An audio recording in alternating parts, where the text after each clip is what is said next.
My dad worked down the pit, but he was a creative guy, but from a generation when that wasn't really allowed. But he saw that in me, he saw that I was super creative. It's almost like I owed it to him to make it successful. I'm going to start taking risks because he's going to be looking over me and he's going to make sure it goes well. I feel like I've kind of almost reinvented who I am a little bit. Like, what do I leave to my kids? How many years of work have I got left in me, and how can I maximise that? Who am I outside of my business? But anyone can do it now. I don't think we're unique anymore. I think anyone with a phone can create good content. And not only that, I think people creating content with a phone is more authentic. Welcome to the dark room, where everything comes to light. You are a podcaster, filmmaker, family man, and owner of the Coda brand. You host one of the biggest filmmaker conferences in the UK, and you still find time to win awards and shoot all over Europe. So for anybody listening for the first time, who is Roo? Who am I? Wow, pretty good intro there, man. Yeah, I'm Roo. I'm a wedding videographer. I think that's first and foremost who I am. And I'm a dad as well. Got kids. Yeah, I got kids, yeah. And yeah, I've been like for the last... What is it now? It's over 10 years now that I've been doing this job. And in the last couple of years, I've kind of branched out a little bit, I'd say. And I've started doing some other elements, some kind of educational bits like the Coda conference, like you said. And yeah, just kind of, I don't know, I feel like I've been testing myself to see what I can actually achieve.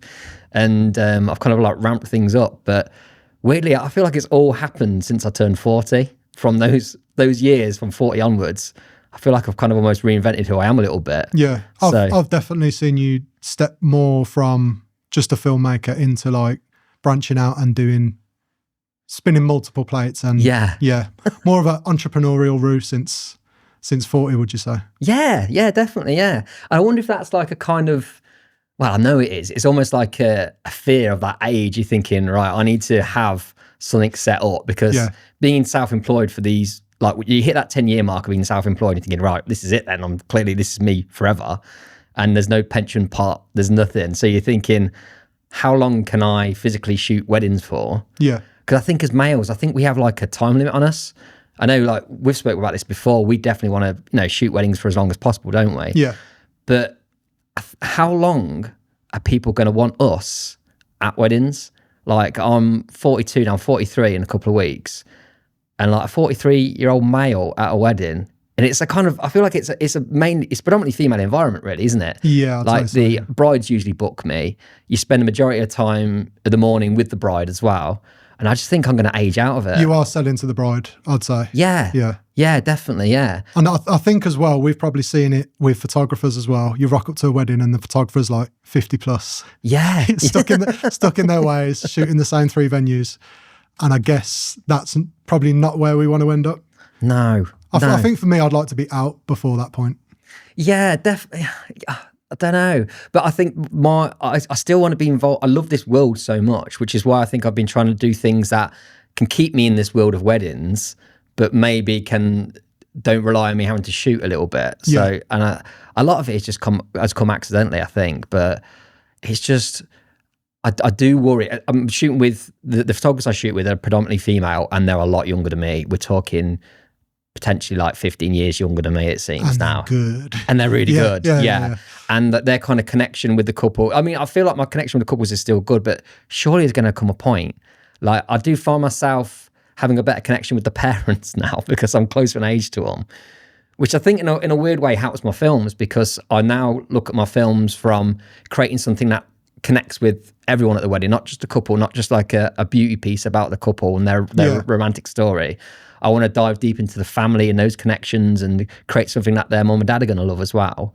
But I do worry though that eventually the people booking me are going to not want to book me anymore. That demographic, for example. Yeah, it's funny when I was speaking to the content creators, they were saying the same thing, and they were also relating it to social media in general. Yeah, being quite a young space. But I mean, there is people 40 plus who are consuming social media.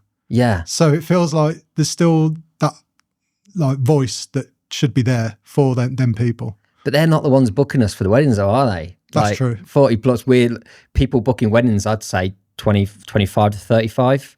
35 at a push, right? it's usually 25 to 30. I'd say if I was going to be putting an advert out, that's the probably age group I'm going to go for.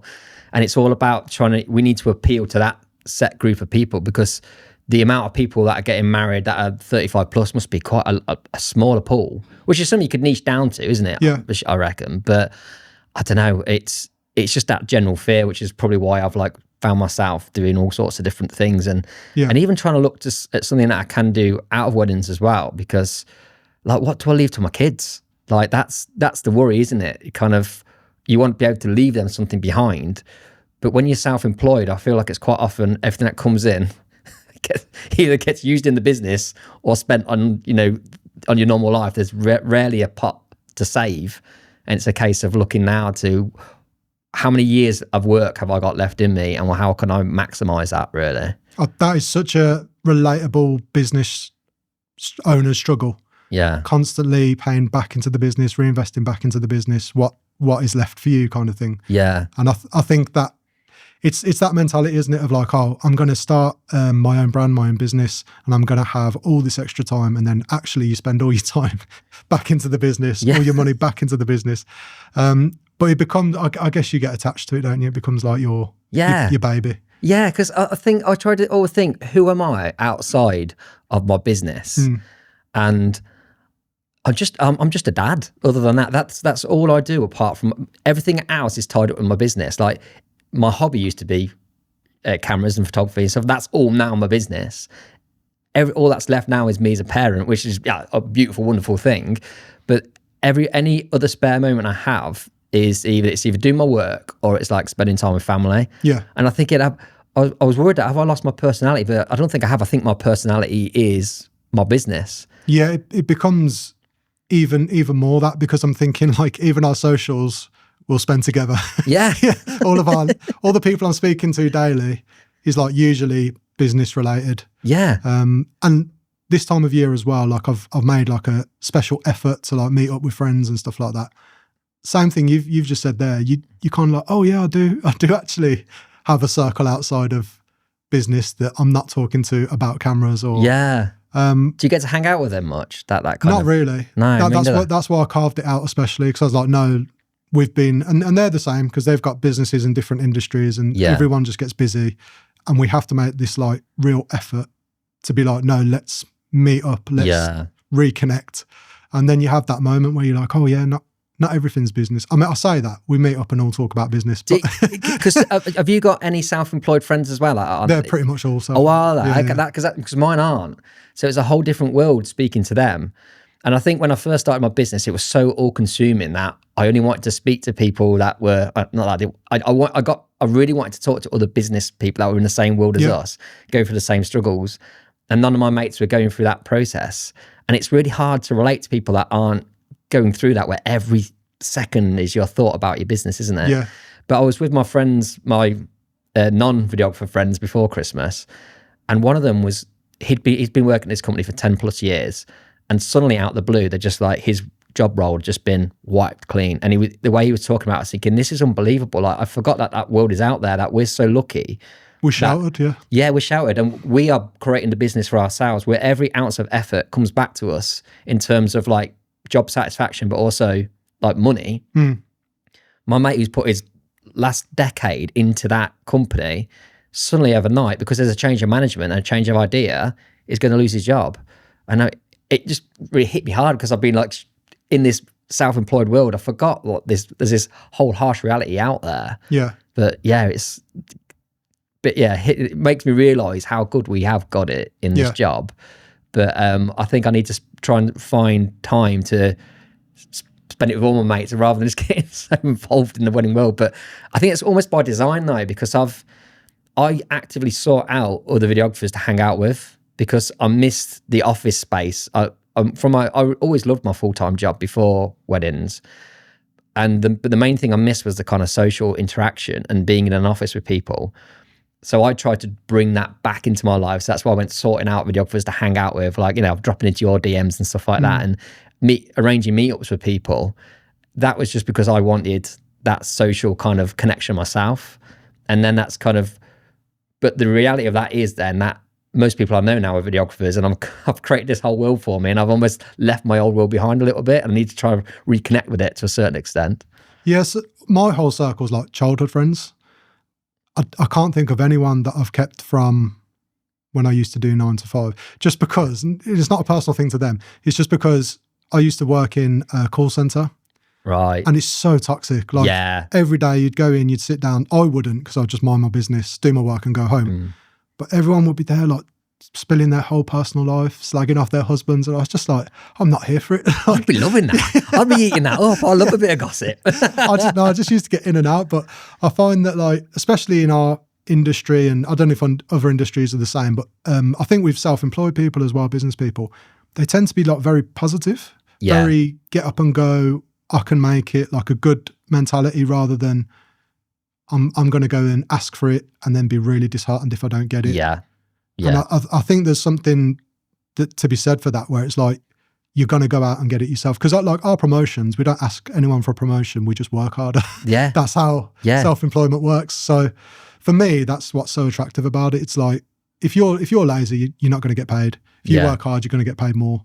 Yeah. There's no it's not unfair in that sense. Definitely. Like you've just described your friend's situation. He's worked his arse off for a business or for somebody else, essentially. And they've turned around and just said, see you later, mate. Don't need you anymore. That's it. And it can be that brutal. Yeah. and like you say, we've been absolutely sheltered from that. But that's a lucky thing. But then is it? Because we have also we've gone through the hardship to create that as well. So but that's good though, isn't it? Like that's the thing. Like you say, everyone in our world has gone through the same thing. To build a business, I always think about it like we've basically pulled a business out of our ass. Yeah. Like I had a camera and I just started shooting weddings and made an entire business out of it. It's ridiculous. And at school, you're not taught that. It was all about like, do you work hard, memorize all these facts, do these exams, and then like build a good CV so someone will employ you.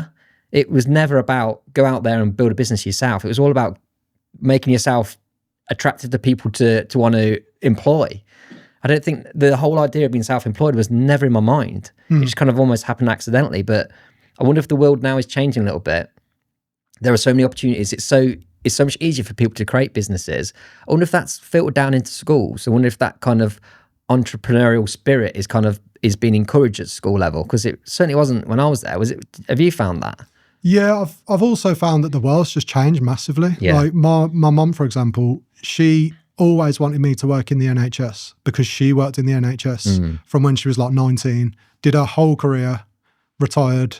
And it was just like, her whole thing was like, she worked up as a nurse through the banding.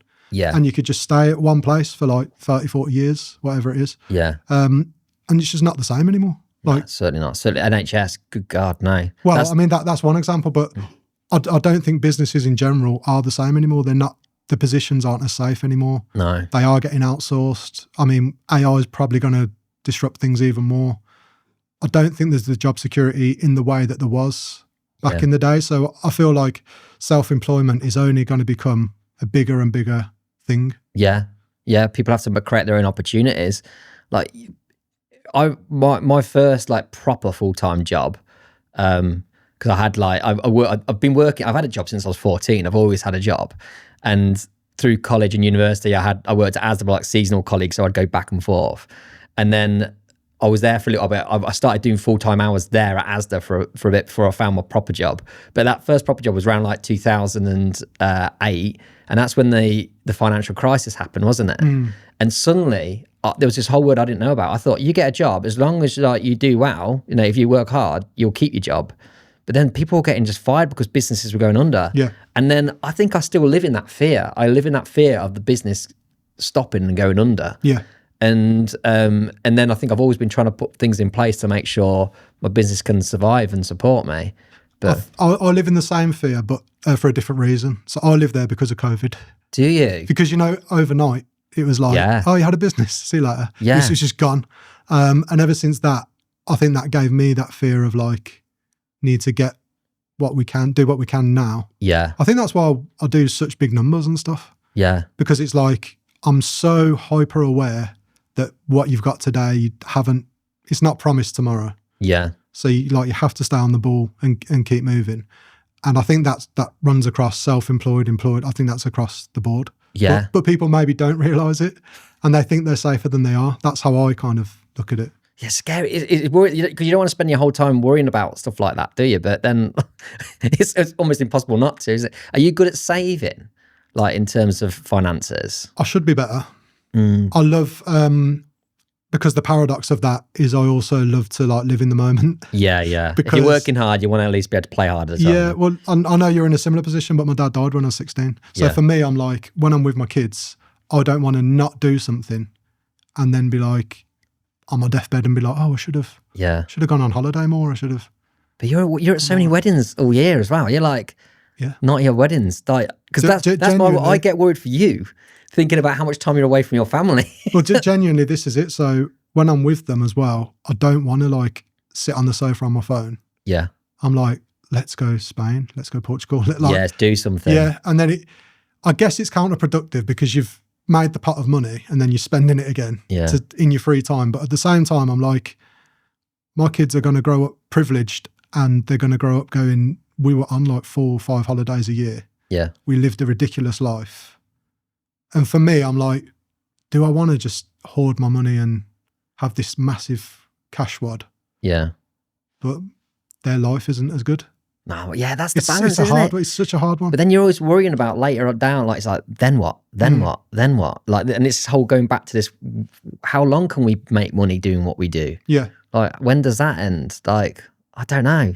I think we're in a very positive and beautiful time where the internet has caught up with our technology, because when we started, I mean, obviously there was YouTube and stuff like that, but there was no, Instagram wasn't quick enough or fast enough to have videos. Yeah. Now social feeds are nearly exclusively videos when you're scrolling through. It's moved over from the photo format to the video format.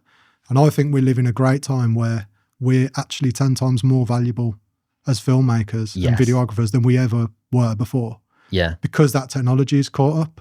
And even stuff like you were saying, you've got the M1 now. Even stuff like that, it's like you can take 4K 10-bit and actually put it on a timeline and go through. I remember a time on the Intel i5s, you were waiting for it to render for about 24 hours. Yeah. How, you know what I mean? You couldn't do anything on scale. Yeah. But we're at a beautiful time, I think, where everything is coming together. And it's like we're at the forefront of, because if you look across, if you're a business or a brand and you look across what you're going to need, video is up there as But anyone can do it now. I don't think we're unique anymore. I think anyone with a phone can create good content. And not only that, I think people creating content with a phone is more authentic. And that's what people are looking for. Because I know myself, if I'm scrolling through, I see something polished, I'm like, that's an ad. My mind's like, that's an ad. So I'm going past it. It's the ads that are kind of catch you off guard. Yeah, it's the influencer ads. I think they can you can realize there's big money in influencers because it's a captivating way of being caught up in it. They're the ones I start watching and then don't realize I'm watching an ad. That's so interesting that you as a filmmaker prefer the raw. I do. Yeah. Yeah, I really do. Yeah. So do you have a TikTok or? Yeah. I don't. I use it. I'm a consumer on TikTok. I don't put my business on that. I mean, that's my whole thing. Is I'm terrible on socials, isn't it? I've somehow got a business. I got a business, and 50% of my business comes through socials, and I don't use socials. But I use socials socially. Not network. That's the wrong word. I chat with people. We met through socials, for example. It was a DM. People who work I like to reach out to and chat to. And I've built a connection with people that way. And then people recommend me for work and stuff. And then photographers as well, they recommend me. And then venues I'm at. So my work comes through Instagram without me posting. 40 odd posts in 8 years, I think I've had that account. I love that your flex is how little you post. Most people would be like, I post 500 times a day. You just do, I never post. It's a passive social media strategy, which is, none of it's on purpose. It's literally, I thought, it's an easy way for me to chat with people I like. But I think I'm different as in I like to consume wedding content. I like watching wedding films and I nerd out about it. Yeah. So I think me being generally curious about other filmmakers has helped me get work. But none of it has been a strategy or a plan. It just works out, which is handy because I hate posting because I never know what to post. And I get around to doing it and I think, I just can't be arsed. I just can't be bothered. what free time I've got, I don't want to be spending it on social media. But yes. I find it the single most draining, hard thing about what we do and like our industry. Like the actual shooting and all of that, I'm happy with. But that side of it. Yeah. Because like, what is the caption? What do I write? And it's that constant. And does it even matter? Do people read those captions? I don't know. I bet they don't. I rarely do. I look at the video. I'm not then going to go look at the caption. Everything I need to know is I can see it. Like I only read the caption like a TikTok where it's like really ambiguous, whatever the video is. But that wouldn't be anything from our industry. It's quite obvious what we're posting, isn't it? It's a wedding day. Yeah. But like, yeah, I don't think we need to put that much effort into any of it. It's crazy as well because so much of our effort goes into the finished, polished product. Yeah. Look how good we are and what we can do. But then people, Greg's a good example, do massively well off like BTS. Like the raw stuff. Yeah. And it's like... But does that get work? I bet that gets like industry recognition, but would that get work? The answer for me is I don't actually know. I'd say no. Do you not think? Well, I mean, only Greg can answer that, but I'd think it would be very unlikely. I mean, I've had like a couple of inquiries that people have found me through my behind the scenes footage on YouTube, but I think that stuff only appeals to other suppliers. I think what it's great for, if you on that, if you're a couple or client or anything like that, what it would be great for is I could see who you were and what you were about in like 30 seconds. Yeah. I think they're already invested at that point anyway. If they're going to go down that rabbit hole, I think they're already kind of halfway there. Yeah. So it might tip them over the edge. But I think you could definitely get away with not doing that and not peeling to... So is it... so Andrew Kerr, who does the social media posts, the photographer, and he has millions of views and they're great, his reels. But I doubt that brings work. I bet that only brings... The only work you could get from it is educational, like selling to other suppliers and other photographers and videographers. I doubt it brings you work in terms of couples. Yeah. Because it is very specific to... Also, it's like almost in-jokes within the industry as well, isn't it? The kind of stuff he's doing. So I doubt it. Like, I think people have always thought, I need to go viral. I need to go viral on socials. When I think you could definitely just float under the radar and still do really well. Yeah. From a business point of view. Because you could just treat your Instagram as a portfolio, which is kind of what I do. It just sits there as videos to go and look at and see what I can do. And the work I'm doing on Instagram is kind of behind the scenes, which is just connecting with people and like talking to people whose work I admire and just kind of trying to get networks of people that I like to hang out with, really. I think that's an approach to Instagram that can be enjoyable as well. It can be beneficial, but it's more than anything, it's enjoyable. It's not a chore. Yeah. I know with Greg, I should get him on, to be fair. Yeah. I met with him the other day. Yeah. Oh, in Liverpool? Yeah. And I know with him, it's took him down the route of working with brands as well. Right. So working with the lighting people and the camera people. And yeah. It's almost like a more influencer route. Yeah. Which I guess kind of proves what you're saying. I guess it's working a different way. And I wonder what that works from a financial point of view. I imagine that's more you're given equipment rather than a payday. I guess it depends how big the brand is. How big you could always sell the equipment though, couldn't you? His eBay's going mad. Yeah. So what is the Roo story? Where did you start with this whole creative process? When was the first time you picked up a camera and got into it? Okay. So my dad was always a hobbyist photographer, like back in the film days, and he always had different cameras. He always seemed to have cameras. Rarely saw him using them, to be fair. I just like to collect Poser. them. But, yeah, literally. He always had all sorts of cameras. So I always had a kind of interest in it. Anything your dad has, right? Especially if it's something that's expensive and you're not allowed to play with. Like, it kind of strikes a chord, doesn't it? So I always had that kind of interest. And I always thought I was going to be, I thought I was going to be a footballer. Turns out were you any good? No. Okay. No, I wasn't. But I was never any good. But I remember at one point when Wayne Rooney burst onto the scene, I was like, he's younger than me. And I haven't made it yet. I love that was your comparison. Yeah. Like you, Roo and Wayne Rooney were there. And if you look at our age gaps, I was way too old to be thinking that as well. Like, but I don't know. I thought it was footballer, then it was going to be a rock star, and then a graphic designer. Graphic designer was always my backup plan, I think. So I went to do, when I went to do my A-levels, I chose my A-levels based on thinking I was going to do to become a graphic designer, basically. But in my media studies class, I got a chance to do some editing. So it's like some like what do we call it? Is it non-linear what we do, our editing, or is it linear? Whatever it is on the computer, like after the tape, whatever came after tape stuff. And I did a bit of that. And I was like, this is incredible. So I changed my mind there and then. After doing that editing, I want to go to uni and do that. So I went and did TV production at university randomly. And it was called TV production, and that's what it used, like, I don't know why it's called, like, I wasn't going to create TV programs. My idea was I wanted to be a film director then. That was my plan.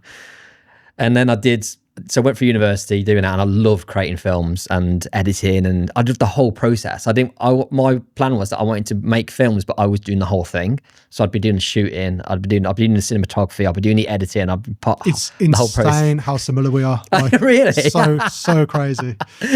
So that was my idea, and that was my vision.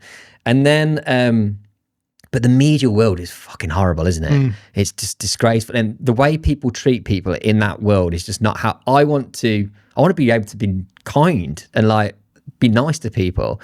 I did a few jobs being a runner on like Sky and Tiger Aspect, and you're just treated like complete shit. But you're treated like complete shit because those people have gone through that same journey and were treated like shit. So when they get up the ladder, they start treating people like shit. I thought, this is not the world for me. And at that time, I was also running some nightclub events. Like I've always been into my music, and I used to play in bands. And I went from playing in bands to then putting the bands on as well. Very similar to what I'm doing now. Yeah, I was about to say that community thing. Yeah. So because I've always been a nerd of whatever I've been into. So when I was into bands, I used to nerd out about other bands as well, and I'd like really get into the bands, especially if they were like unsigned, like kind of local bands. Then I'd want to see gigs of them, so I'd put the gigs on myself so that I could bring bands in from around the country that I liked to. I've been just realising now this is basically Coda, but on but the music version. So I was doing that, but I needed to promote it, so I started designing the flyers for it, but I'd also take photos at the band nights so I had images to use for the marketing. Really got into the photography from that side, and I really enjoyed doing the graphic design as well. So at that point, I needed to be getting a full-time job, and I didn't want to work in that media world. So I thought, maybe I can start looking for graphic design jobs. So basically, I started applying to graphic design jobs, and I lied on my CV, and I said that my degree was in graphic design. And I managed to get an interview at a local printing company for a graphic design job. And they said, yeah, we want to bring you in, but you've got to do they're going to do basically like an exam, a live exam. They gave me a project, and I had to create it. And it was in this program called Quark, which is like, you got InDesign now at Adobe. This was the version before, like, it wasn't Adobe version, but that used to be the industry standard called Quark. And I was like, I've never used it in my life before. But my mate was seeing a girl at the time who was a graphic designer. So she came around my house the night before the interview and taught me how to use it. And so I went into this interview and I just learned the night before how to use Quark. And I got that job. And then that started like a career in graphic design, basically. Just blagged my way in and moved through a couple of different companies. Because the photo side, I'd kept that up. And I was always the guy that had a camera. And if you're the guy that has a camera, people are eventually going to ask you to shoot a wedding. So people started asking me to photograph their weddings. And I always said, nah, I can't. I shoot bands and stuff. I don't do weddings. I'd never do that. Did you think that was too uncool? It wasn't the uncool thing. No, it was more the pressure.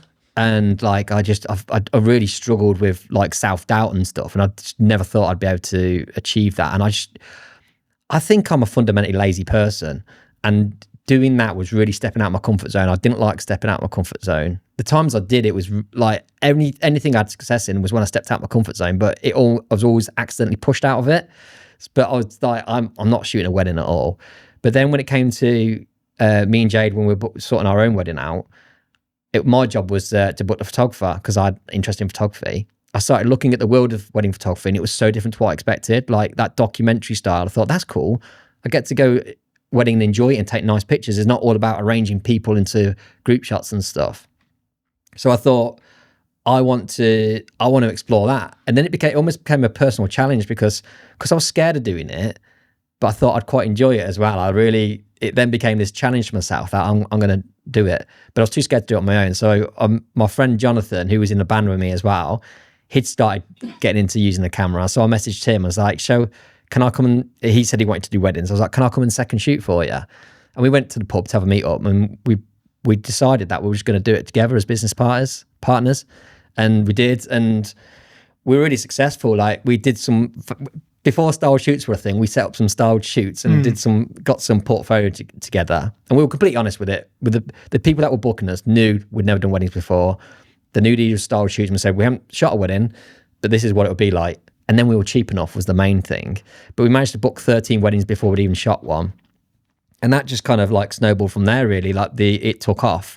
And I never wanted to quit my day job because my job evolved eventually, and I was kind of digital marketing manager. So I did like website design, I did graphic design for like a whole company, the whole marketing strategy. And I loved it. I absolutely loved that job. But the photography took off so well. It was just a side hustle for a bit. It came to the point where I had to leave the day job just because there wasn't room for the both of them. But I could see that my head had been turned towards photography. And once my head is turned, like, I go all in then. Like, yeah.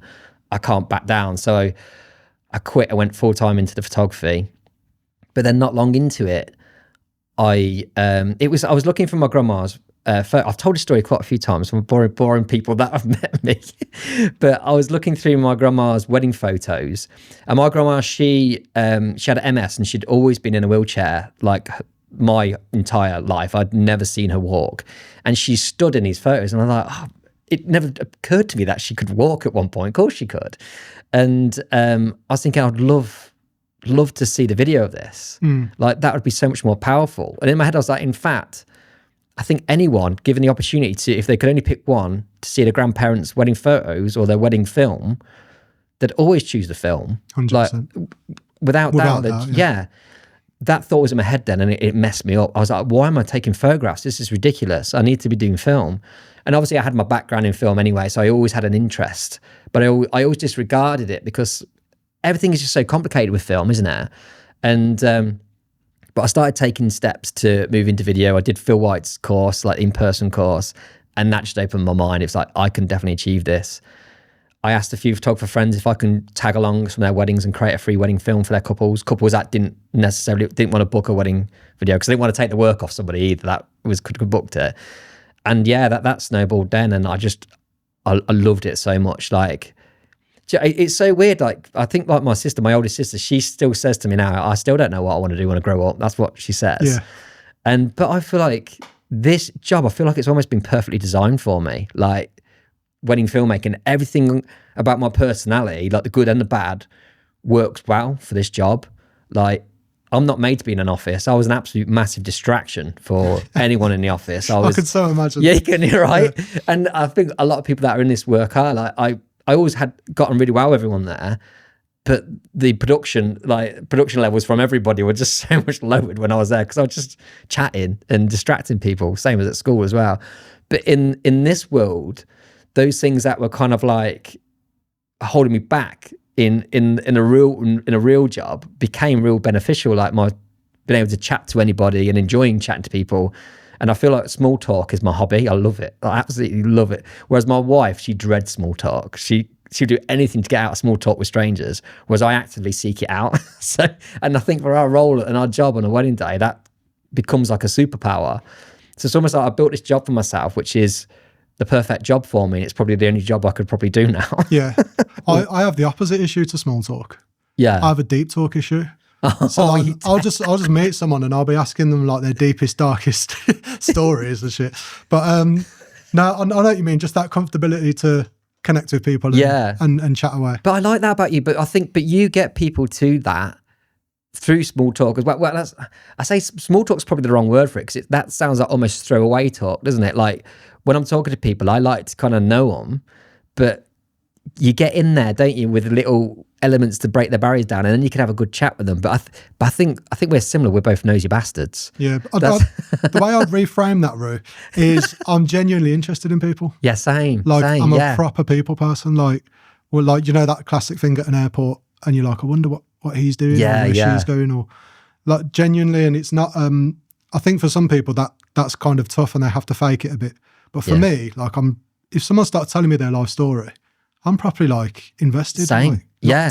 Yeah. And I remember it all. I think that's what my autism is. Like anything people tell me about themselves, I remember it all. But anything about myself, I forget like a couple of minutes later.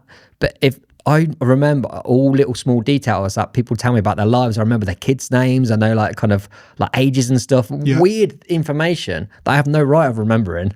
And like, but it freaks people out when I kind of ask them questions about stuff that I know. They're like, how do you know that? I was like, you told me. Yeah. I've had the same experience, but then it also opened my eyes to, because I thought everyone was like that. Yeah. I remember my friend from uni, and I said, oh, like, how's your sister? And I called her by name, and he was like, the fit one. Yeah, no, she was young. No.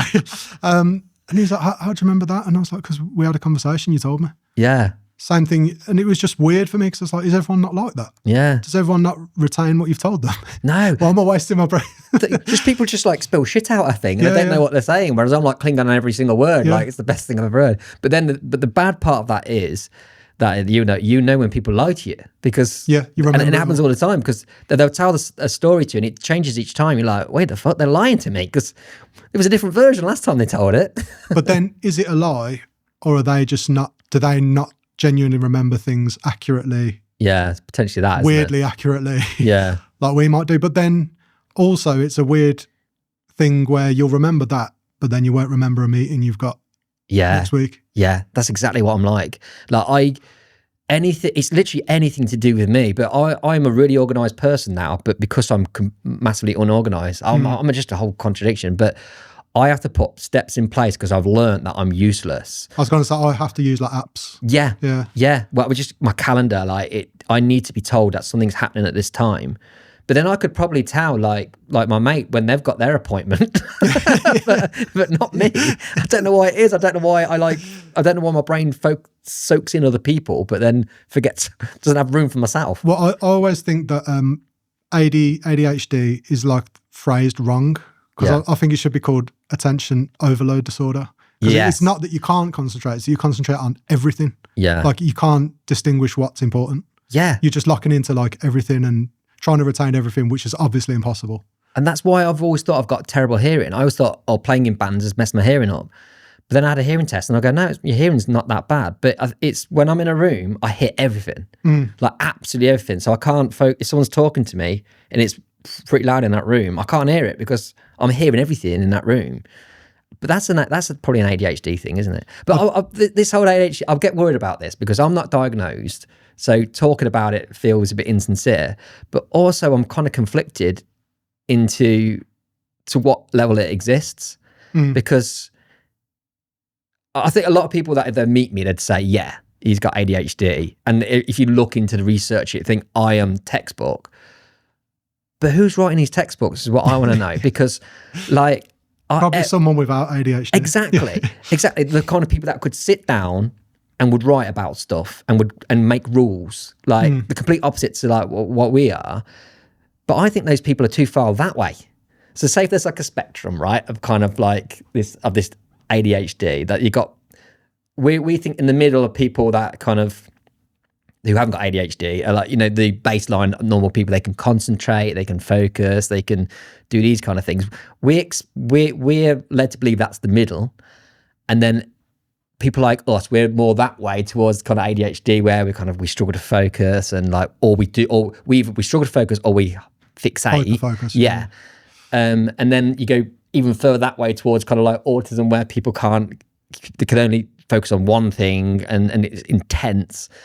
I think the baseline is more towards the ADHD kind of side, because everyone I know a lot of people I know are in this same world, and we find ourselves. I was going to say that's really skewed because of. Yeah, but even then, like the people I know that aren't in this world, I'd say everyone thinks they've got ADHD. Because everyone's probably got an element. Yeah, but that's what I think the baseline. I think the baseline of people is that. Whereas the people that wrote the rules are more towards autism. I see what you're saying. Do you know what I mean? Because they're running society. They're running society. It's a lie. Thinking they're the baseline. Yeah. They're not. Most people are further towards that ADHD, what people are considering ADHD, and then they're getting medicated for this stuff, which is normal human behavior. But the people that wrote the rules are, did you know what I'm trying to say? That's such an interesting concept, honestly, because I'd never thought about that. But it's so true. And I'm basing this on like a scale of autism to ADHD.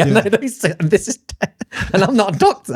So I shouldn't be saying anything. But just based on life experience, I think we all sit within that realm of kind of what is considered ADHD, and that is normal. But the people writing the rules are more towards the kind of like, which I think they're the ones that are like neurodiverse, the ones writing the rules. Everyone else is too busy living a life and doesn't want to sit down and randomly write rules about people. The way society has gone would support what you're saying, because social media addiction and the way we scroll on our phones and what works on social media is completely geared towards that kind of ADHD mindset of like, bored, next one, bored, next one. But it's not that making us ADHD. It's that exists because it works, because most people are like that. So most people in general like short bursts of things and have short attention spans. That's why social media is like that. If it was the other way, if what we consider to be the baseline, people with normal attention spans would be watching long form, boring videos, because that's what that's what the majority of people would want. But they don't. They want, we're all how we are. I mean, I probably am a little bit further away. I've turned into a doctor randomly now as well. I'm not diagnosed either, but it's my family's diagnosed me. My wife and kids, they're always jeering me about like, what's wrong with you? Like, you can't, because it is like you say, the textbook, the checklist, where it's just like you're reading it and you're like, oh my God. But then maybe, like you say, maybe a lot of people have had that experience, and maybe we are just overdiagnosing. Oh, 100% we are. What's maybe more normal than we realise. I mean, I'll be honest, that I'd probably have got it, but I know there's a lot of people that think that happen, because me framing my life within that world where I possibly have got ADHD has been brilliant for my self-confidence, because so there were so many things before I'm like, I'm shit at this, I'm really shit at this, I'm just a failure. But then when you look at it from a framework of, I can't help that the reason I mess these things up is because of this, and it's made it how I've like put things in place to account for my shitness, rather than put myself down and try and change who I am, thinking, no, I need to be a better functioning human because I can't fit into society. Exactly. Like, so kind of like being really structured with things to make sure that and patterns and kind of notes to myself. And it's almost unlocked a superpower in me, because I know I can hyperfocus, but I need the circumstances to be right. But I've worked out, I kind of work out those circumstances, and I can put myself in hyperfocus and I can get shit done. Like, whereas before I couldn't focus on anything, so nothing would get done. But when I unlocked that kind of like hyperfocus in me, it's like insane what I can get done if I get into that world. It is a superpower, honestly, because when I kind of approach anything, same way you were describing, when I get into something, I get into something. Like, I'll research it to the ends of the earth. Like, I'm on every forum, every Google, every chat GPT. Like, I'm finding out everything about it. Like, even now, people will inbox me because something's gone wrong with their camera. And they know if it's a Sony, I'm going to know what it is. Just because I know it inside and out. And it can become, that obsession can put you ahead of the pack, because no one can keep up with an obsession. No. Because it's terrible for everyone around you, isn't it? But that's the thing. It is always trade-offs, but you can't, I think like if you've got passion for something, that's one thing. And then if you're like inspired, that's one thing, but they all burn out. I think obsession's just in you, like, keeps you going. Every waking thought is about it. Like, I love, like, if when I'm hyper focusing on something, I'll be lying. Well, literally, it's a loop. It'll be like a I don't know, like a thought that goes shoo shoo shoo, and it's round and around in my head. And I go to sleep and I think about it as well. And it can be maddening, and it was maddening before, but now I kind of understand it. I'm like, no, this is me. I need to work on this, because this is what I need to do. This is what I'm hyper focusing on now. Can you put yourself in that state, or do you know how to make yourself hyper focus on the right stuff? Are you able to do that, or is it anything you accidentally hyper focus? Yeah, so it's both. I'm a lot better at it now. As I've got older, I've learned to like hone it way more. But it still affects me in unhealthy ways. Like sometimes my wife will wake up and it'll be like 3, 4 a.m. and I'm in the office and she's like, "What are you doing?" Yeah, but you have to. You got to. I just woke up. Yeah. I just woke up and I felt like I needed to come and do something. And then it gets to like we do the school run and then I'm having a nap at like from 9 till 11. I'm having a nap because I've been up at. Do you know what I mean? So so it's a bit of both. Like, and sometimes that is useful. Because I'm up at 3 a.m. and by 6 a.m. I've got like 8 hours of work done. Yeah. Because I'm just sat there, no distraction, locked in. But is that the best way to function in life? Maybe not. I don't know. But like you said, definitely doesn't fit into society, but I am getting the output done. Yeah. I'm doing what I need to do. And I'm still waking up and doing the school run and doing everything I need to do. But it's just in ways where I guess there's that pressure to be like normal. Yeah. And sometimes it's hard to fit into that. Yeah. And it does give you that self-conscious like, oh, I should be fixing this. I should be normal. I should be doing whatever medicated. Else does. Yeah. I think if I got medicated, then I'd lose my entire personality. And like, I think the anything that's good about me is that kind of ADHD element of me for sure. Like, and anything that's given me any element of success is that. Like, but I think becoming a parent has been really helpful. Because that's a forced structure that gets put on you and you have to fall in line. And I've always been good at not letting others down, but I've never been good at like doing things for myself before. Yeah. But having kids, I think, well, I don't want to let them down. I don't want to let my wife down. Well, you can't, there's no choices. Yeah. So that's why and with work, I was always like kind of, I'll do it, but I don't want to kill myself. I want to just, get there's things I'd like to do, but can I be asked? Like I'll just do not bare minimum, but I'll do what needs to be done. Yeah. Have kids and it's all of a sudden like, oh no, you need to make sure they're okay and they're sorted and they're looked out for. And then, so it's kind of like, that put my foot on the accelerator with everything my whole life and to try and, just be a better person really, or a better businessman. And, but having that structure throughout the day where you want to be like, okay, I want to make sure I'm taking the kids to school. I want to make sure I'm finished in the office by like 4:30, so I can be around. I can make dinner. I can be there for bedtime as much as possible. Bedtime, sometimes I'm doing like Zoom calls and stuff as we do, but I'm at least there before that. Like just like the last bit of by 7 p.m. I usually need to be doing a meeting.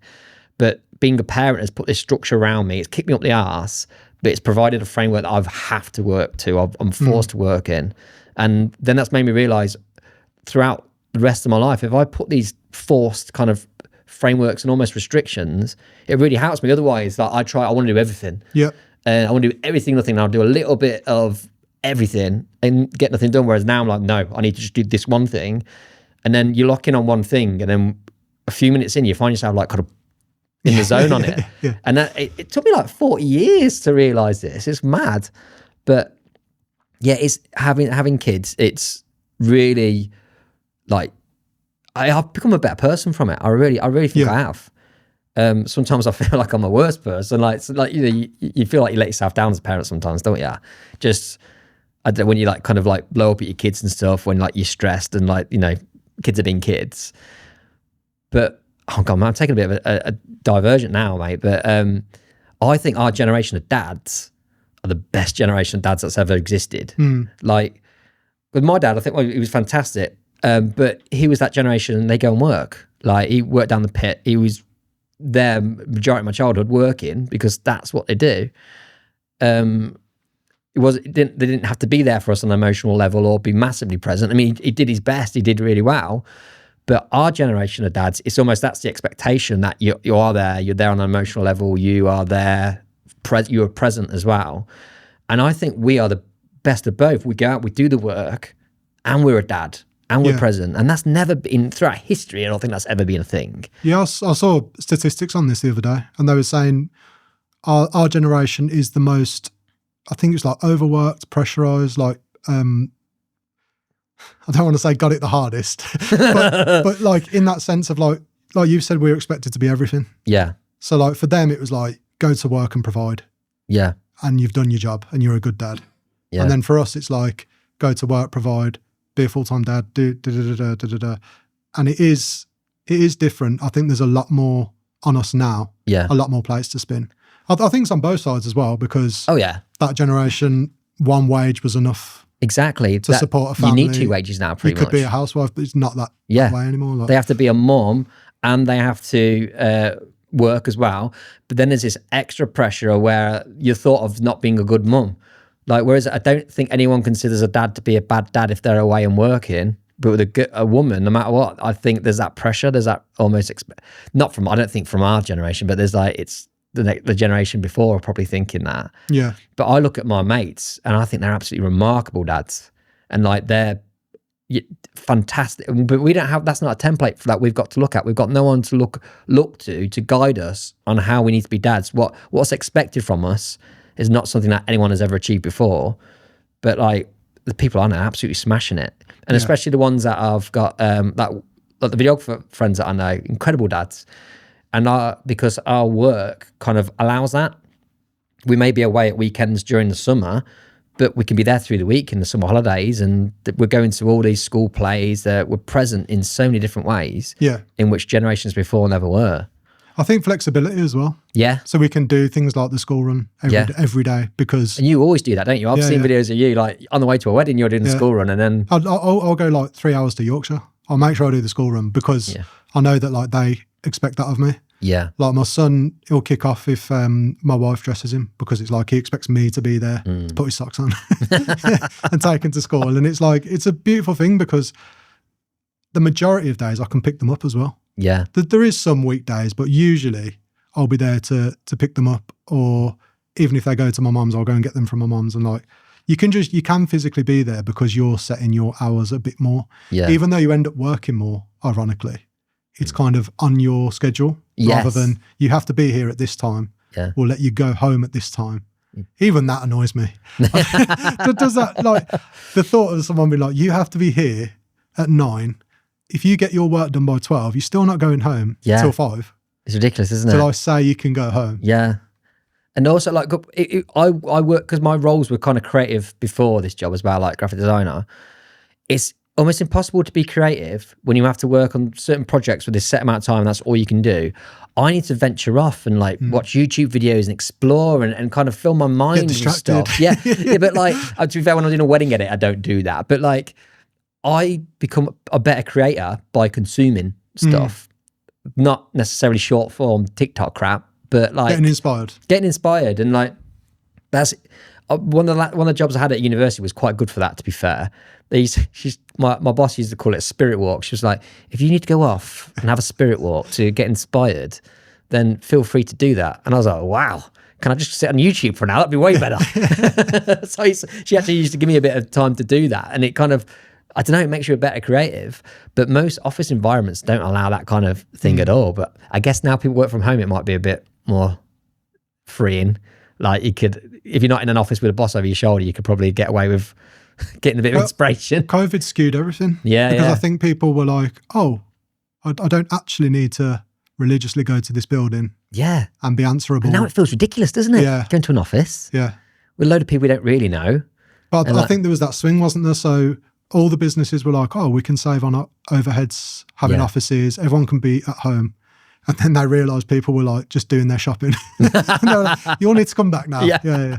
But then how do people do those kind of things? Like, how do people get their washing done? Like me and Jade are always saying, all the things that we have to do as parents and as homeowners, how did those things happen when we were forced to be in an office from 9 to 5 every day with like an hour commute with that as well? I just don't know how people do that.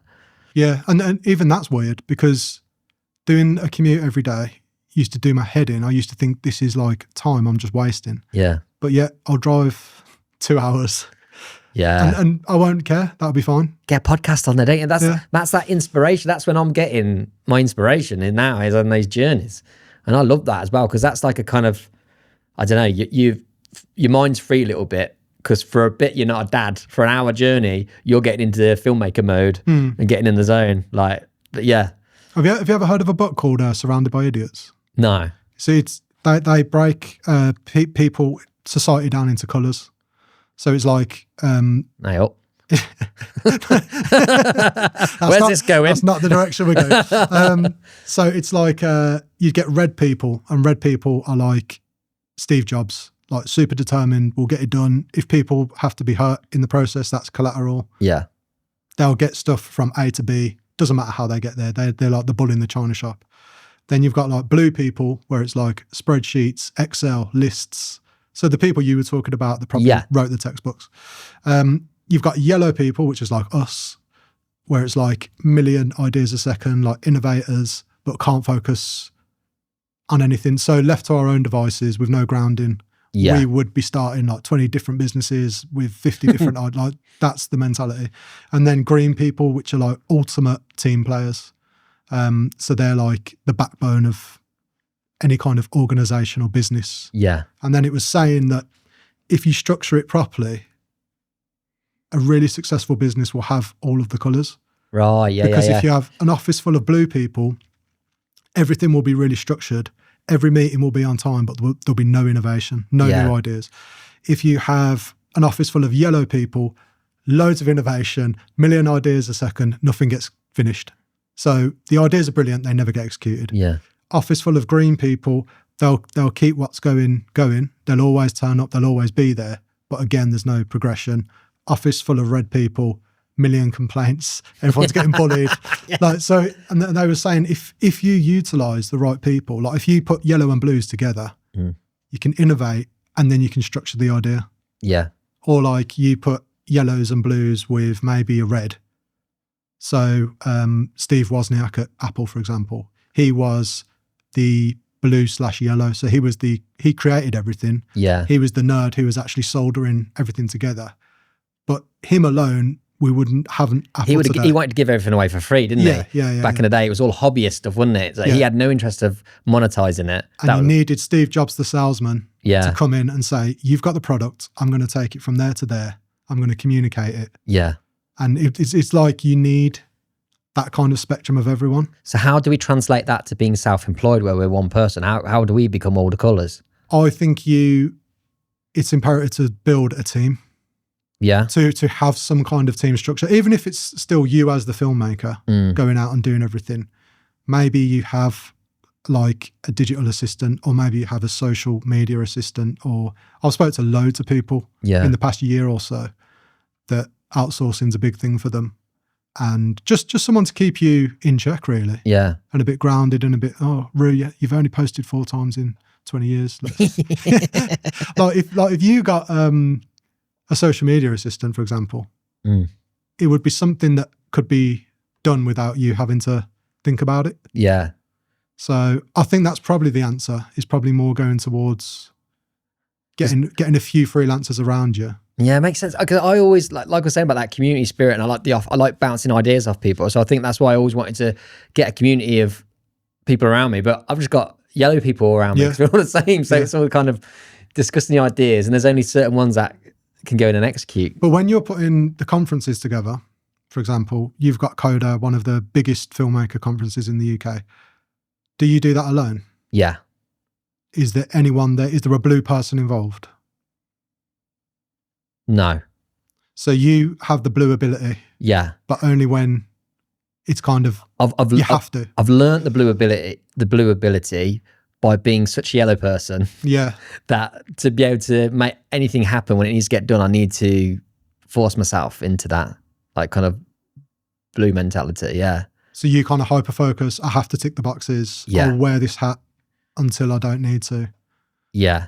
Do you enjoy that side of it, or is that kind of? No, I love it all. I love being able to change hats and mix it up, because sometimes trying to be a creative person all the time is draining, right? And then sometimes I just want to stick numbers in a spreadsheet or something like that. I want to do something where there's a clear end, there's a beginning and an end, and all I got to do is do these tasks, and that's that finished. I love that sometimes. Yeah. Because most of my life is like kind of, it's all hypothetical as well. So I like having that kind of framework to then drop in this madness into kind of like make it happen. But also I think a lot of it is that I just don't trust other people to do the work I want them to do for me. Because whenever I've tried to, it's been shit. I was a manager for a time at one of the print companies I worked at. I was the graphic designer. It was the one where I faked my way in.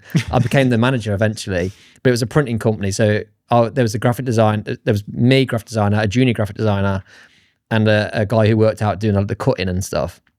And I was their manager, and I was the worst manager ever because there were so many jobs I was thinking, it'd just be so much quicker if I just do that job myself. Yeah. Whereas the better thing would have been... But you struggled delegating, basically. I really struggled delegating, yeah. The better thing would have been just to teach them. I mean, spend that time teaching them, and then it would have saved me so much time in the future. And because when I left, that junior graphic designer who I considered useless because he couldn't do... Every time I did give him a task, he cocked it up. So I just kind of got frustrated. But when I left, he took over my role and did fine because he was forced into it and got to learn. But I hadn't given him the opportunity to improve and grow because I was just kind of like... I'd almost given up on him and I'd just do it myself. So it's that was like a learning thing to me. I think there's two elements to that. I think firstly, I think it's creative ego, which I think we all suffer with. Yeah. I can do it best. Yeah. Like that is constantly But there. I don't think it's that. It's that it's not that, it's just when people have done things for me before, I'm thinking there's so many obvious kind of overlooking the details, which surprises me. Where I feel like people don't care as much as I care. I was going to say that's the other element. Yeah. That maybe they always say you can't ask people to care about your thing as much as you do. Yeah. And maybe you took it more seriously than anybody else. Yeah, potentially. There's also weaponized incompetence as well. Yeah. Like making a shit cup of tea so you never have to do it again. So there could be an element of that, yeah. Because they could have been looking at you going, he's quite green. He's quite a team player. He'll get it done for the team. Oh, so I'm green as well now? Well, no one's one thing. No one's one thing. Oh, so right. you'll be majority of something. Yeah. So us, it would be obviously yellow. Yeah. But then you'll have splashes of red, splashes of blue, splashes of green. It's a rainbow colour, man. Yeah. But it's just... It's not to put you into a box. It's not to say you're this and you can only be this. It's just to say what are you primarily, and then that can help you figure out the world and society on a wider, especially in business. Is there any people that are complete shit people as well? Because I work with some of them that just completely useless. You're thinking, how have you got a job? Yeah, they're the kind of people that are going to lose their jobs to AI. Yeah, well, the people that the guy who wrote that book wrote a follow-up book called they were Surrounded by Idiots, and then they wrote Surrounded by Psychopaths. All right. And it was because they would obviously do public conferences and talks, and one person approached them after they'd done this talk and whatever, and had no real interest in how the colours worked. They were just kind of trying to figure out how they could use it to manipulate people. And what colour's that person? What colour's a psychopath? Yeah. So the longer they spoke to them, they realised their whole take on it was not a framework of how can we work together. Yeah. It was, how can I use this to break people and manipulate people, bend them to my will, basically. Wow. Yeah, real interesting stuff. But I've kind of gone off on a tangent there, but it just related. Link in the description below. It just related so much to what you were saying about trying to fit in and how society works compared to how you work. And it was like a direct link to that book, really. It explained it. I think we've kind of gone over this, but I'll ask it anyway. Social media, blessing or a curse? For business owners, blessing. I think for humans, and I'm particularly thinking for kids, absolute deadly curse. That I can't see anything beneficial from social media for children, not teenagers. I worry about that, especially with my kids. I want my kids to never have a phone or any smart devices or any social media. I hope that what's been implemented in Australia now, like the ban on social media for kids, I hope that happens over here. Because I just imagine back in the day when we were at school, people got bullied and stuff, don't they? But your problems at school ended the moment you left school. Yeah.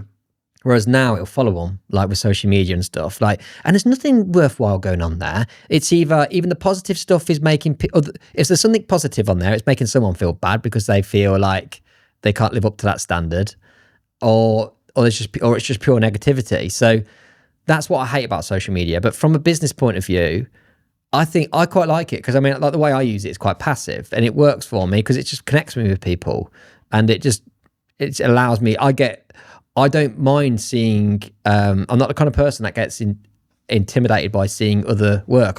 If I see someone's done a great wedding film, I don't go.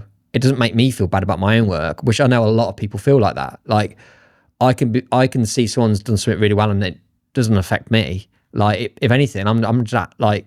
It pumps me up. Yeah. And I love seeing different takes on wedding filmmaking. So for me, that inspiration is just positive.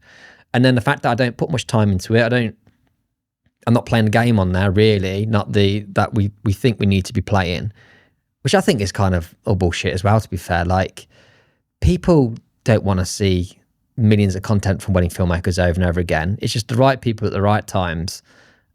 Just boost an ad, man. Like get that out there and then that'll bring the people to your portfolio page and just pay for the eyes on your page rather than thinking you have to go viral because people are doing a lot of weird stuff now, aren't they? Where they're trying to look for that viral reel. But I can guarantee that's not it's going to have to be very niche circumstances for a viral reel to get your work. I know Owen Blower from JOWOW Videography, he's worked well because it was such a very specific, his viral video was positive in a way that it made you think, oh, I'd love to get my wedding film because moments like that can be captured. Yeah, I think it's good in that sense. Yeah, but most viral videos are because something weird has happened or it's something derogatory or something bad and not something that can be turned into work. It's just putting eyes on your page because it's a bit of a like a show that they want to see, like some terrible thing that's happened or something that can't be turned into work. So you just need to have a nice portfolio page, and I think you can have a happy relationship with social media. One of our friends, Aaron, he's quit Instagram recently, and he gets a lot of his work from Instagram. I saw that. Yeah, so I'm really interested. It's like a social experiment for me. Yeah, because I'm really interested to see how that affects him or if it affects him. Yeah, but he's done it for a multitude of reasons, and the main one is like he doesn't like the impact Instagram is having on society as a whole, and he doesn't want to be part of it. He doesn't want to play the game. Yeah. So he's keeping his profile there though, so people can suppliers can tag him and stuff like that. But he's not going to post and he's not going to do anything like that. So it's going to be interesting is he to see. On it, so someone messages him.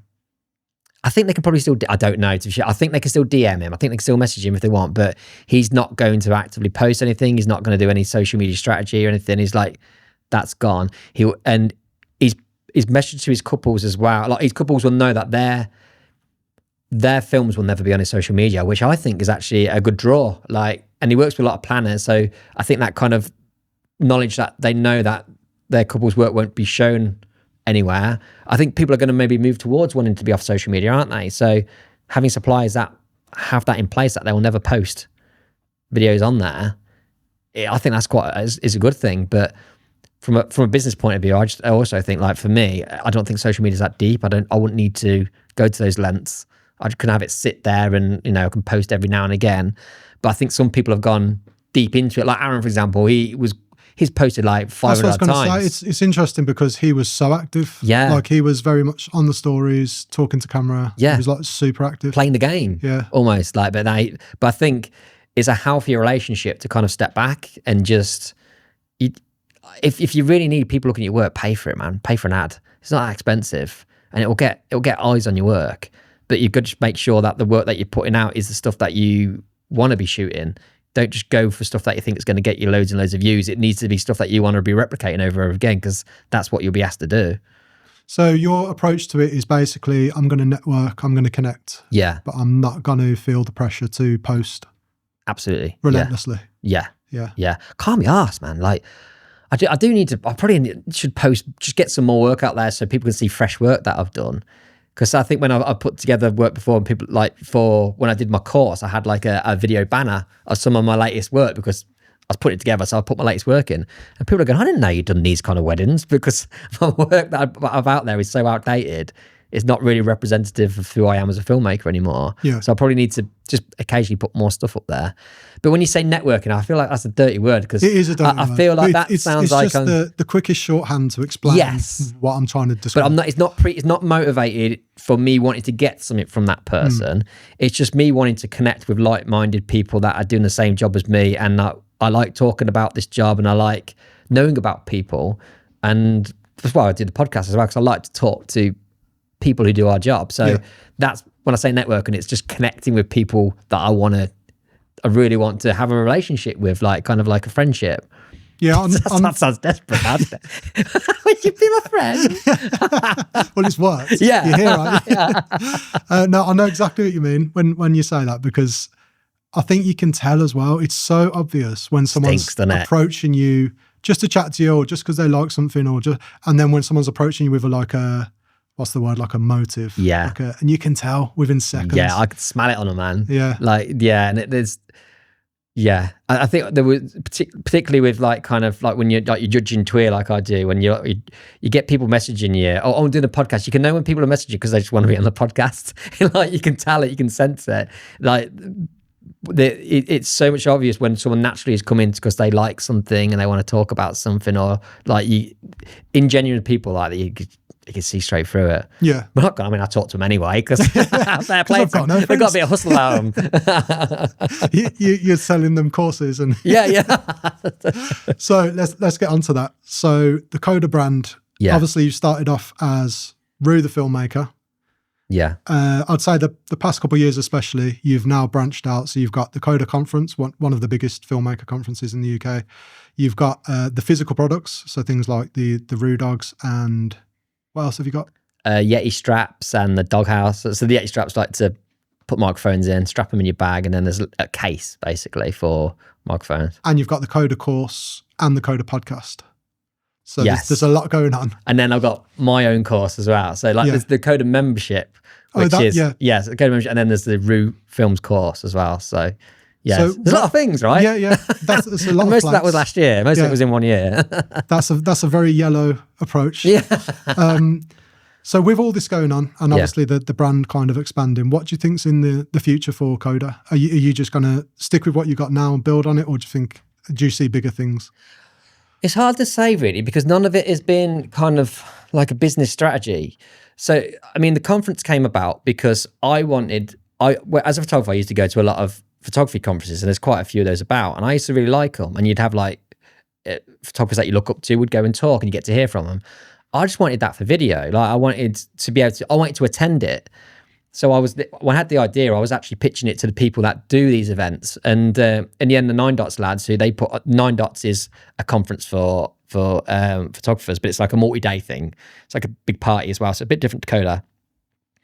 But I spoke to them about it, and they said they'd help me put it on.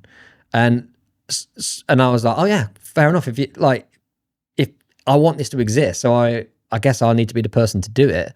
And it was not to do with business at all. It was just a case of, these are filmmakers I want to hear speak.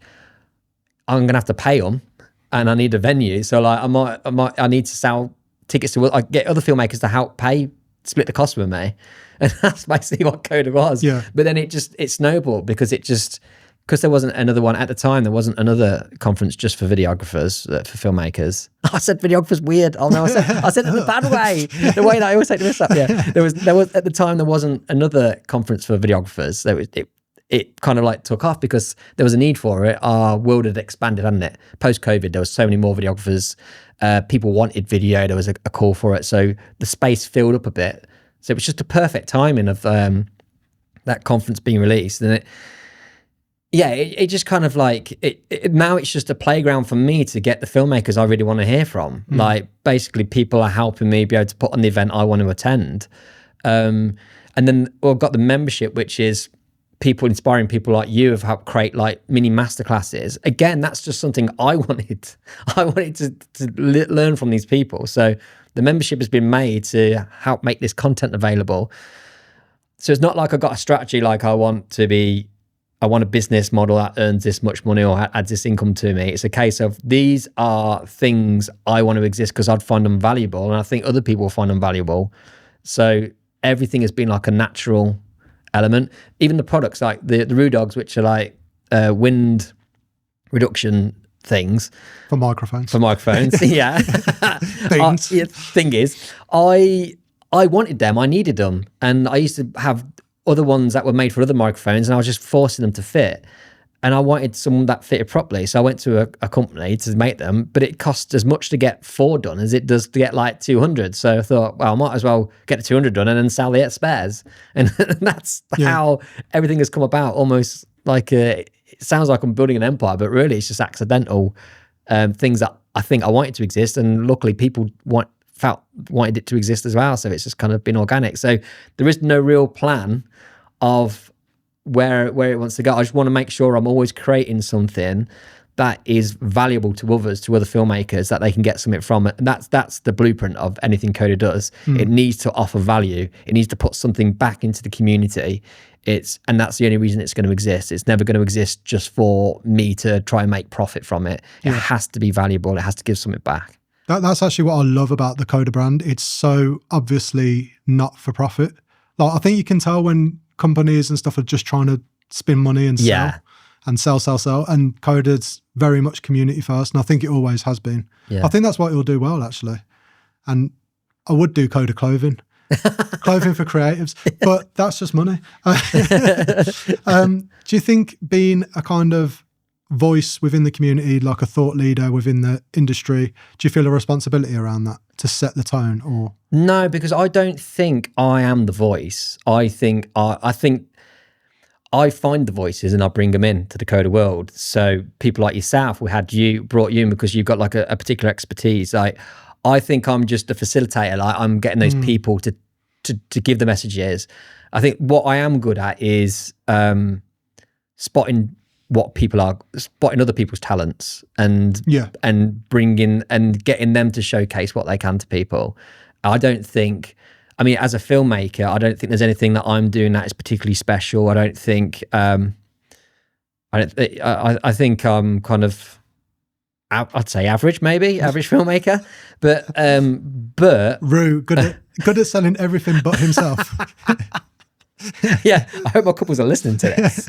Average filmmaker over here, but I do care, and I really put a lot of effort into my work. But I'm a massive nerd about filmmaking, so I consume so much of it, and I see a lot of it. So when I see things, I think I want others to see this. I think this is really cool. I want to show this to other people. This person, I want to showcase them. So people like Reinventing, who we had at Coda just gone in 2025. When I booked them, they weren't particularly well known at all. But I thought these guys were incredible. It just so happens that then I booked them in, and then they blew up just before Coda. And then it's same with Plus Two as well. I mean, they've been blowing up as well, and they're coming to Coda this year.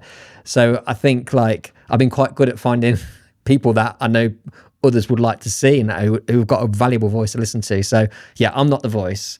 I'm just kind of like finding the voices and showcasing them. Yeah, I think that's like a superpower in itself, to be fair. Because a lot of people, if you look at like record labels or whatever, it is the same kind of thing, isn't it? You always have a guy that will just kind of talent search. And that's their job. So you've almost filled that role in the filmmaking world. Yeah, from my band, because that's what I wanted to do back in the day. I did want to start a label as well at one point, because I was putting these nights on with the bands. I wanted to then create a label when I could showcase these bands, and Coda is the filmmaking version of what I was doing with bands back in the day. It's so strange. You've never lost the dream. I will be a footballer after all. So when you bring so many creatives into one space, obviously hundreds of creatives in one room, what do you think everyone's there for? What do you think they're searching for? Inspiration, I think. Inspiration, and I'd like to think a sense of community as well. And because it can be, I've been quite looked back. I've always hunted out other people, and I've surrounded myself with other filmmakers, and I've built mini like little networks and little communities for myself. Like there's a group of 10 of us that always meet up every single year and do like a hardcore workshop, which is kind of what the Coda workshops are now. So I've gone out and made that happen, but it's not easy for everyone to do that. And I think some people are quite scared of that. So I think they come to Coda because it's a community where they can meet other filmmakers and get to talk to people that are in the same world as them, and all the yellow people together, like kind of like, get that.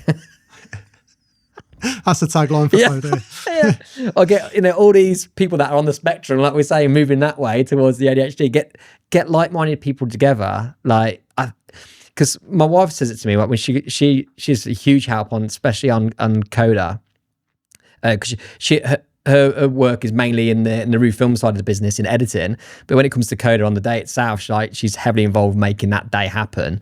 Is she blue? More blue? I'd say she's yellow as well, to be fair. Yeah.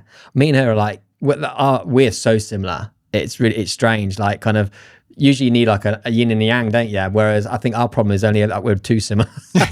But she's saying like how wonderful all the people are and how nice they are that turn up at Coda. And she doesn't know these people as well. Whereas I usually kind of know everyone to a certain extent. They're complete strangers to her, but she thinks they're like the most friendly, loving people ever.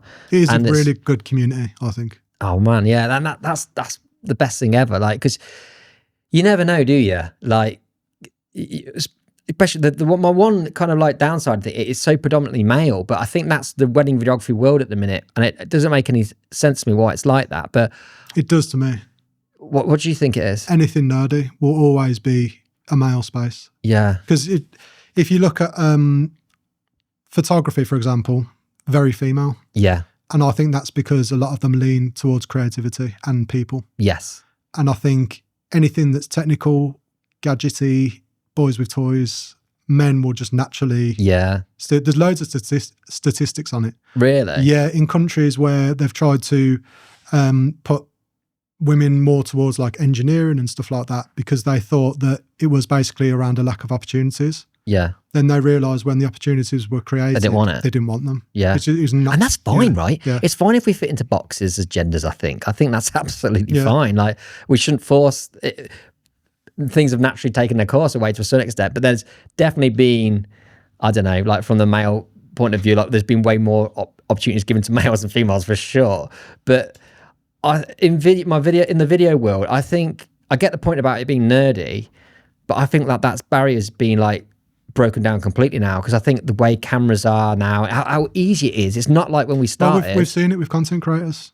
Exactly. 99% female. And they're going to become the next lot of videographers. Yeah. And I really want Coda to become like a balanced space, not just out of being woke or anything. It's more, I like there to be a variety of kind of thoughts and ideas. I don't want it all to be like men giving their ideas. And that's why with the Coda lineup, I always try and keep it 50-50 in terms of speakers, so that we're getting a kind of a varied output. And also it encourages, anyone can feel like they can come to Coda. I don't want them to feel like it's a boys club. So that it disappoints me when especially when I feel like the Beckys on their podcast talk, they always mention how Coda's just mainly men. Yeah. And it breaks my heart a little bit, because I am trying to make it for everyone, but I guess, and I'm hoping the video world will change, because the work will get better. Because I always think like, I mean, look at the photography, like certainly in a minute, I'd say the best photographers are the female wedding photographers. They've got a better connection with the couple, particularly with the bride. And a lot of the industry is all led towards brides, so they can create better work because of it. And I think the next generation of videographers is going to be predominantly female. And I think that would be a good thing, because we're working in a world for women in terms of videography, like in terms of weddings, and like they're going to bring a way better view. Whereas I think we can, like as blokes, we can worry about the technicalities of the kind of watch shutter speed. Yeah, exactly. But then you get someone like kind of Bronte from Tin Box Memories. And on the wedding day, she's not bothered about the technicality. She knows her way around the cameras, and she knows how to work it all. But she's not focusing on that. She is focusing on the connections and the moments, and her films are stunning because of it.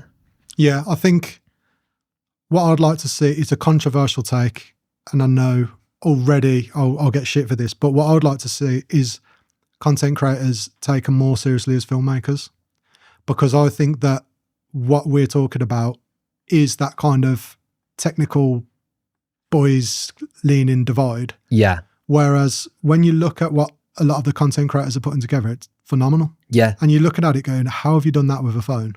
Yeah. And it's like, you are a filmmaker. Yeah. Like, I know that'll rub people up the wrong way, because they're like, I've spent a decade learning how to use a camera properly. That don't matter, does it? That's the thing. Especially now, technology has changed to a point where we don't really need to do the cameras that well. I think you need to have a basic understanding in case something goes wrong, but overall you don't. And I think back in the day, you needed to know your way around the camera, because you had to do it all. You had to control every element of it. But these days, the cameras are so good that it can kind of be taken out of your hands a little bit. And what that allows then is more creativity, because you're not worrying about the cameras, you're not worrying about the settings. I think that's the beauty of content creation as well. They can you just point your phone there, don't you? And it's just, it's so easy to use. And it's something people are used to having around filming them. So in fact, the environment is made for it. It's conducive for real moments to happen in front of you, because there's less obstacles. But the main thing is, I think content creators, if they think they can be way more creative than we are, because they're not encumbered by the technicalities. They're not having to worry about setting up multiple cameras. They've created this wonderful environment for creativity. And I work with a content creator, and a company is called Real All About It. It's Ayla. She was brilliant to work with. And what I found really interesting about what she was doing, like, for example, in the ceremony, she said to me, she came up to me and she wanted to know where my cameras were, so that she knew she wasn't going to be the way. But she said she's going to just focus on the groom for the whole bride coming down. She's not going to film any of the bride. She's literally just going to film the groom, because she knows that I'm capturing. That is brave, isn't it? It is. Yeah. But how wonderful is that as well? Because we know that when you speak to brides, one of the main thing that they can't wait for is to see the groom's reaction. Yeah. Yeah. And she knew that, and she would have known that, I guess, from talking to the couple beforehand. So she just focused on that groom's reaction coming down, and it was brilliant. And that's what I loved about it. And I was thinking, God, yeah, I'd love that freedom. I'd love that freedom in our roles. I guess you felt safer as well, because you're like, well, I know that's in the bag. And then she's got that, yeah. So rather than us all diluting our work because we're all battling for the same shots, she was like, no, I'm going to get this one awesome shot, brilliantly captured. She's like enhancing what you're doing. And I felt that throughout the whole day. I felt like she knew what was going on in terms of the photo and the video team, and she was looking for, rather than catching a shitter version of that's already been caught, which is probably what my mindset was for content creation before. It was like, it's just a quicker version of what we're doing. Not particularly. I mean, maybe some people are capturing that way, but I know her approach was more kind of, what can I get that they're not getting? What value can I add? What filling in the gaps, you know? And I think Mal kind of has that kind of approach as well. When I look at Mal's work on her socials, it's highlight videos is what we do, right? Yeah. But I think a lot of what she doesn't show is those bits in between. Almost like a wedding day BTS almost. But which is, I feel that's what content creation is for. A lot of it. It's for those real authentic moments that wouldn't make their way into a highlight film.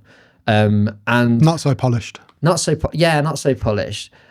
And just like, I don't know, like, because we look at our the videos from when we were younger, they're not polished and they're brilliant because it's just the people you know and you're hearing them.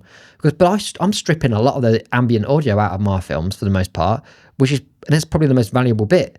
Like hearing people, hearing their voices. Like we said before about like the whole grandparents' wedding film, hearing their voices is the most, even if they're saying something stupid in the background, remembering what they sound like. Because I can't remember our grandparents' voices at all. I can't remember what they sounded like. So to have like that caught is, I don't know, I have existential crisis about like content creation all the time because, but I think I want to be able to move my work more towards that. And I've started off in a package called like the light package, where it's just me and one camera. And I say to the couple that I'm just going to deliver a highlight film set to music. So basically what a content creator does on their socials, they do a highlight film. But then I could offer them a doc edit of, the natural audio. But because I won't be then focusing on worrying about the ceremony set up and the speeches set up, I will get better footage and I will get better films because the freedom of it. So I had someone book it last year, but then they upgraded to the full package just before. I was like, oh no, more money but less creativity. But this year I've had someone else book that package, so I'm hoping then that will kind of open my eyes. And I feel that's a beautiful middle ground. It's like it's all the benefits of content creation and all the benefits of what we'd call traditional videography as well. It's some kind of like a hybrid of the two. And it's just freeing me up to get moments that matter rather than trying to tick a box like I need the full ceremony, I need the full speeches. That was eye-opening for me because I've started doing a doc edit in the past like season and a half. And I had no idea how popular they were going to be. Amazing, aren't they? And do you watch them when, like, because I was worried about it. I was thinking, well, I put all put everything in my film. So what have I got there left? But now I'm delivering doc edits. I shoot differently. I shoot longer. Yeah. Things I think, it might not be pretty, but I thought that'd be valuable. They'll like that. And I watch those doc edits back and I'm like, this is actually a good watch. You know, take the trim bits out where I'm like going. Well, for me, I was kind of like, it was a light bulb moment. And then I was like, why have I not always been doing this? Because when I have any of my personal stuff filmed, like my son's christening, whatever it is, the edit I put together is a doc edit. Yeah. It's because I want to hear the voices, I want to see the natural stuff and blah, blah. So I was just like, well, this is literally what I choose to have, but I'm not offering it. So when I did that, it was a bit of a game changer. Yeah. And it's, like I say, it's not really a money thing. It doesn't make loads of money, but it's just, for me, security of knowing like they've got that now. Yeah. Whatever happens, they've got that. So like you say, if they need to look back on it, or it's there, it's secured. It's the whole thing, isn't it? There's nothing missing. But like, I feel like our industry has been kind of tainted by this whole this striving for luxury or trying to be in this high-end market. And we were told these kind of list of things like kind of, you have to portray yourself as being high-end and everything needs to be really polished. But the value is in the unpolished stuff. So the idea of getting a doc edit was like kind of almost criminal. You're thinking, you're showing them all like the raw cuts, the raw bits. Yeah. But no, that's the stuff. I think, often when I talk to my couples before, I think what a raw, like a doc edit is, I think that's what they're expecting the film's going to be like. They're expecting there to be lots of ambient audio in, like, but what I have been creating for like the last like 8 years has been polished, and I'm stripping out maybe the soul, maybe the character, and then I see these other filmmakers like Becky Thompson from Thompson Wedding Films. Like she's brilliant at it. Like her films are kind of they're like a hybrid of a documentary edit. They're polished, but it's got all those kind of like doc edit elements still in it. So it's all the female, like I said, it's the female filmmakers that will be the best in the industry because they get that.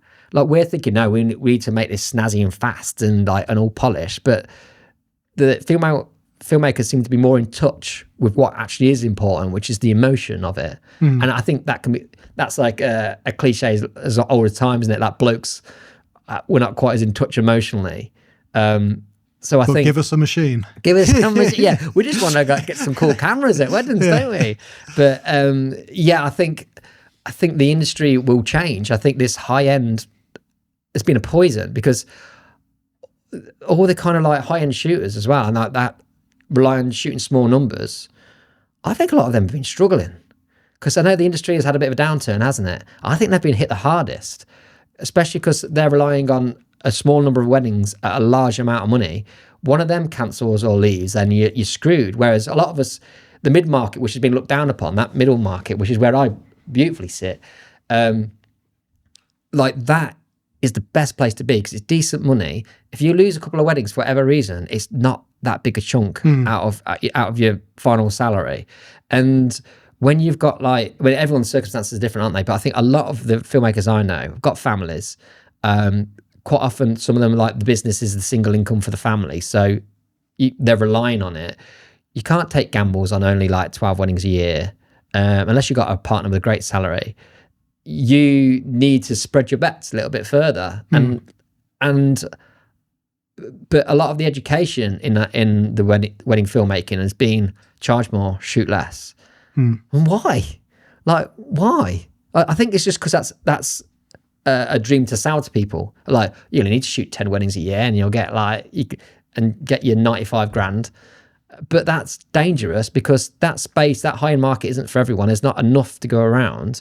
Whereas the middle market, you get a load of you who could fit in there. There's loads of weddings at that kind of price point, and it's really sustainable, really sustainable. I guess you're more in touch with what's going on as well. Like, rather than being limited to super exclusive high-end events. Yeah. You are out there weekly, seeing everything, taking it in. Yeah, and being in front of people and being, it is working leads to more work because you're out there, you're connecting. If you're only shooting 12 times a year, that's only 12 opportunities to market yourself, to network with people, I don't think that can, unless you're in there with these planners, I don't think that's sustainable. But I reckon wedding planners are really struggling right now as well because there's been a downturn in weddings. Imagine the planners, like they'll be hit really hard with it.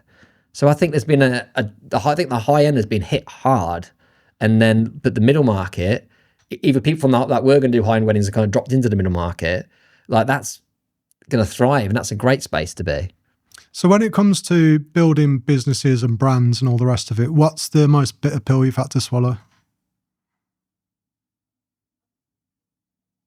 Oh, I don't know. I don't think I got one. Has it all been sweet? Yeah. Yeah, like that, because I've done everything because I've been massively passionate about it. And when I lock in on something, I don't think there's not been any I've had lessons along the way, but there's not been any like brutally hard ones. It's gone quite well actually. that's a terrible answer, isn't it? But everything I touch turns to gold. But I think I've done everything with the right intentions. I think that's what has made the things I've done be successful. Like the photography business. I just wanted to create great photos, and I went in all of them as well. I didn't go in from the money point of view as well. So I think that helped a lot. I was passionate about it and I wanted to do a good job. So it was a case of like, I wanted to be good and I wanted to be good. I wanted to do a good job. So yeah, I made myself be good rather than looking at it from a financial, and then the money just kind of followed, right? I was able to charge more as I got better. I was able to up my prices, and I was only putting my prices up because I didn't want to be shooting hundreds of weddings a year. I needed to hit a certain salary, and so it was that divided by how many weddings I want to do is how I count on my prices. And so it's all been kind of natural. And then Coda, like I said, it was just a case of something that I wanted to exist because I thought it'd be cool, and I've just put it on because I think people find it useful, and other people found that as well. So there's like a need. It became a business because people wanted it to, rather than me trying to force it on people. And I think when you're doing things from that way, it is quite easy, isn't it? Because you're not setting yourself on unrealistic targets. The kind of market is dictated to me if it's useful or not. The supply and demand element. Yeah. And I mean, who knows, right? Maybe like people don't want to go to conferences for filmmakers eventually, and that'll just die off. But in terms of like bitter pills, I don't think there's been nothing bitter about my career since I've moved into the world of weddings. It's just been like a dream, really. And I hope that is because I've had the right intentions about everything, and I've been quite genuine with it, and I've wanted to just create great films for people. That's mainly what I want to do. So is there a moment in your life that's changed the way you look at things? Becoming a parent, absolutely, because I don't know, you feel like as soon as you become like a dad, you think, God, what was I doing before? Like, I was so selfish. Like, everything I was doing was just for me. And now the thing I look back on is how much free time I actually had and didn't use it. And you're like, I'm so busy. And you look back now, you're like, you weren't busy. Yeah. You weren't busy. It's not at all, but like. Yeah, I think that it's helped me in so many ways. It's like kind of like it's given me a lot more kind of like I say, get up and go. I'd say because I want to provide for them. So whereas like I've never got anything from anything with the business point of view. That's how my business all started like that. But then it comes to a point again, I need to at least earn some money. So it makes me a little bit savvier in that way. I work harder. I make sure I'm getting all the bookings in rather than just drifting on. I think as well, like kind of, I don't know, I think like a switch in me changed after my dad passed. Now we've spoke about this because like you're part of the Dead Dad Club as well, aren't you? Yeah. But we've had different experiences. The DDC. Yeah, the DDC, yeah. I mean, your dad passed when you were 16, didn't he? And so that was a lot younger in your life, and mine was 2023. So it was different elements of it. But how old were you at that time? 40. Was I 40? I don't know.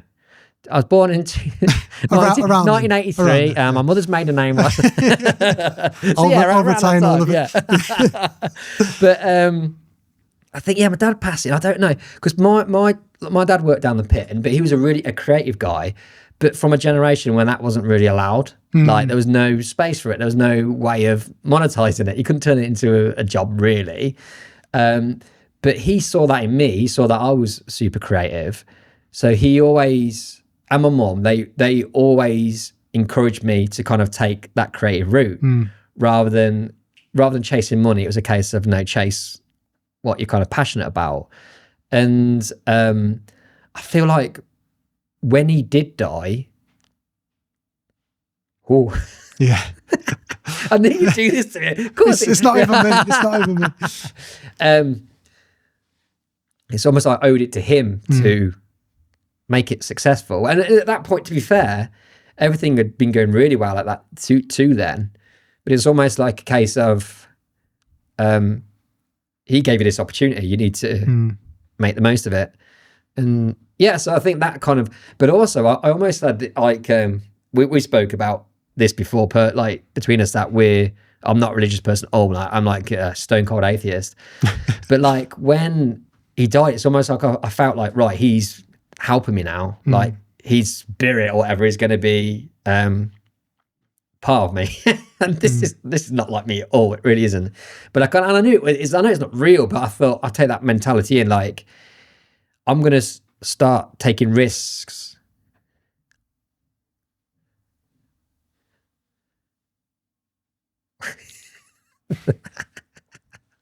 Right, I'm going to start taking risks because he's going to be looking over me and he's going to make sure it goes well.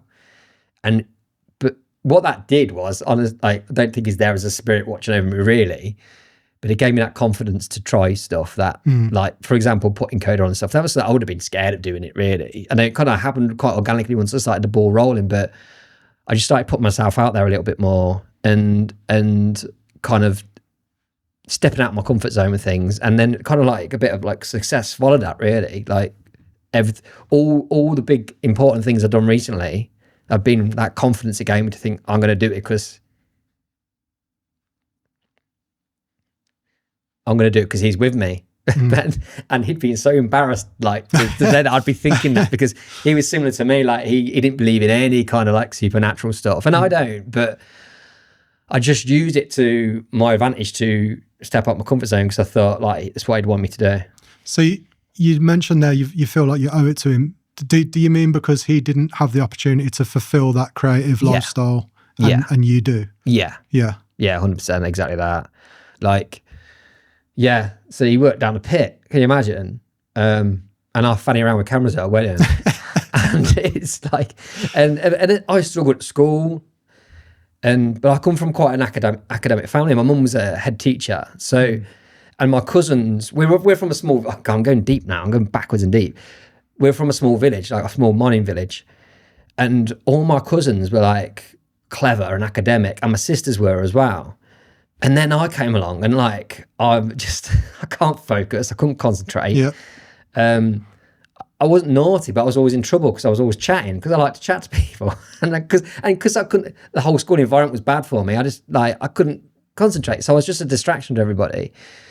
But because all my cousins and my sister had gone through the same school, and we got a distinct surname, Stain, so they knew I was one of them. And it just blew their minds that I was related to them. They couldn't believe I was related because I was so different. But my mum and dad knew that.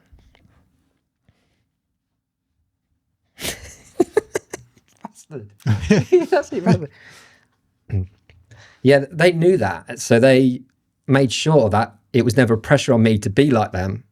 They encouraged my strengths. I had the exact same experience. My brother was like, he studies like quantum physics now, like IQ of 1,000,000. Yeah. And I remember being outside maths, same exact experience. I was never cheeky or naughty.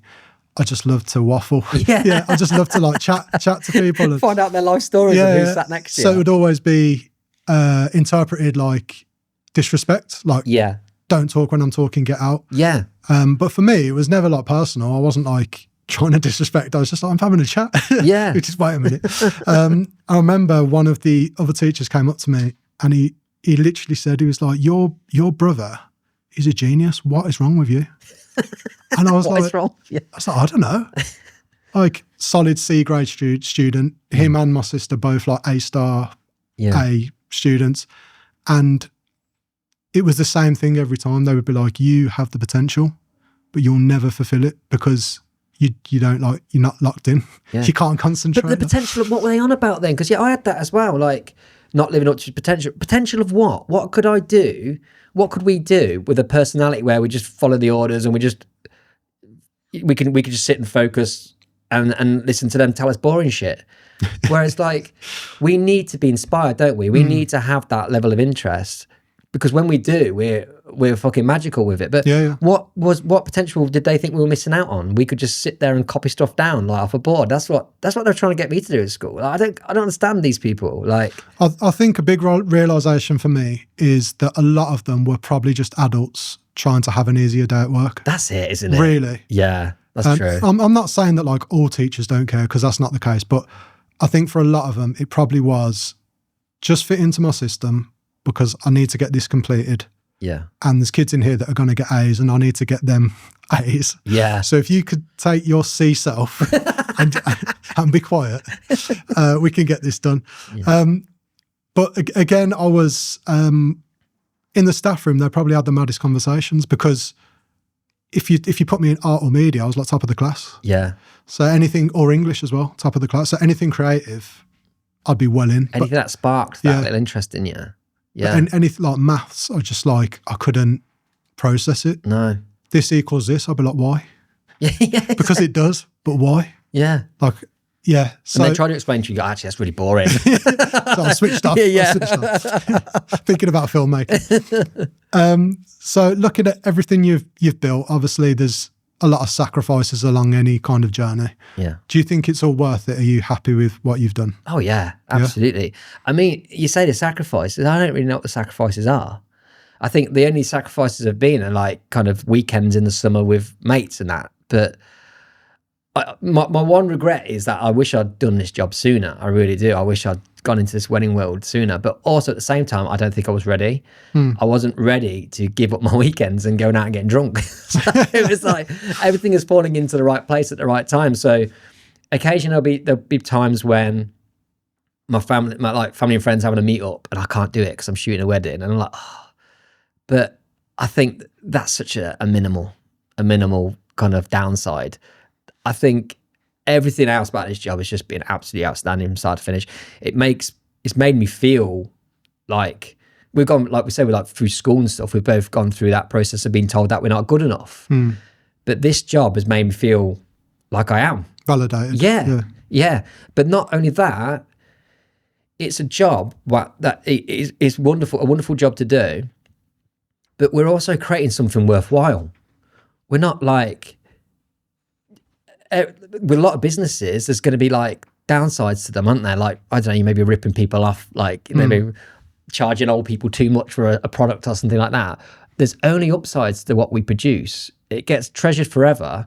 It's the perfect job, man. It's the perfect job, especially for people like us, like where it don't fit in offices, that we need to be creative.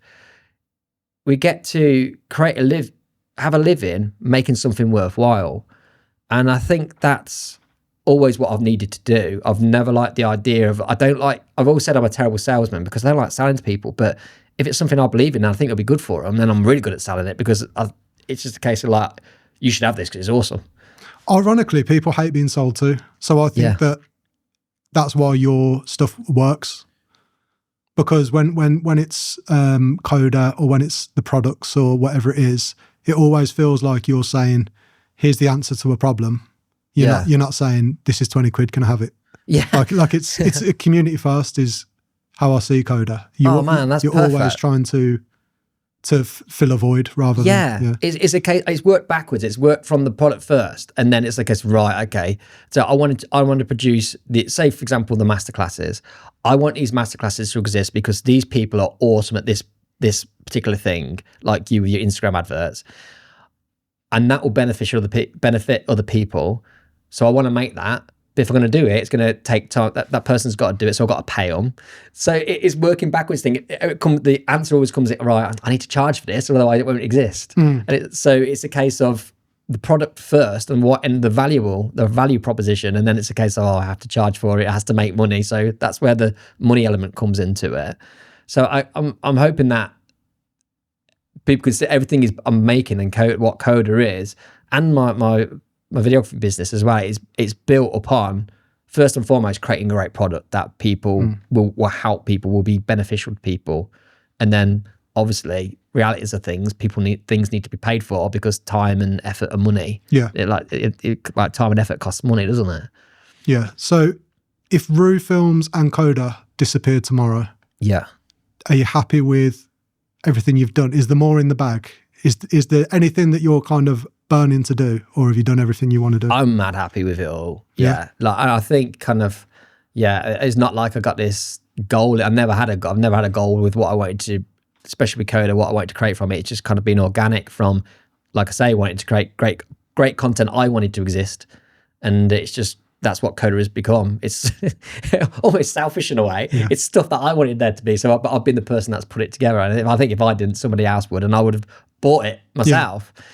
I'm super happy with it. But also I think if I couldn't film weddings anymore, I couldn't do Coda, I think the skill set I've got and what I've taught myself from doing this job means I could quite easily walk into other roles at other companies. And I think I could take over an entire marketing team. I really do. The world. Yeah. Me and ChatGPT, like, we'll be handling everything in an office. I think that is the birthplace of every great product, actually, is just what people want and need. So you're going to say ChatGPT. No, that as well.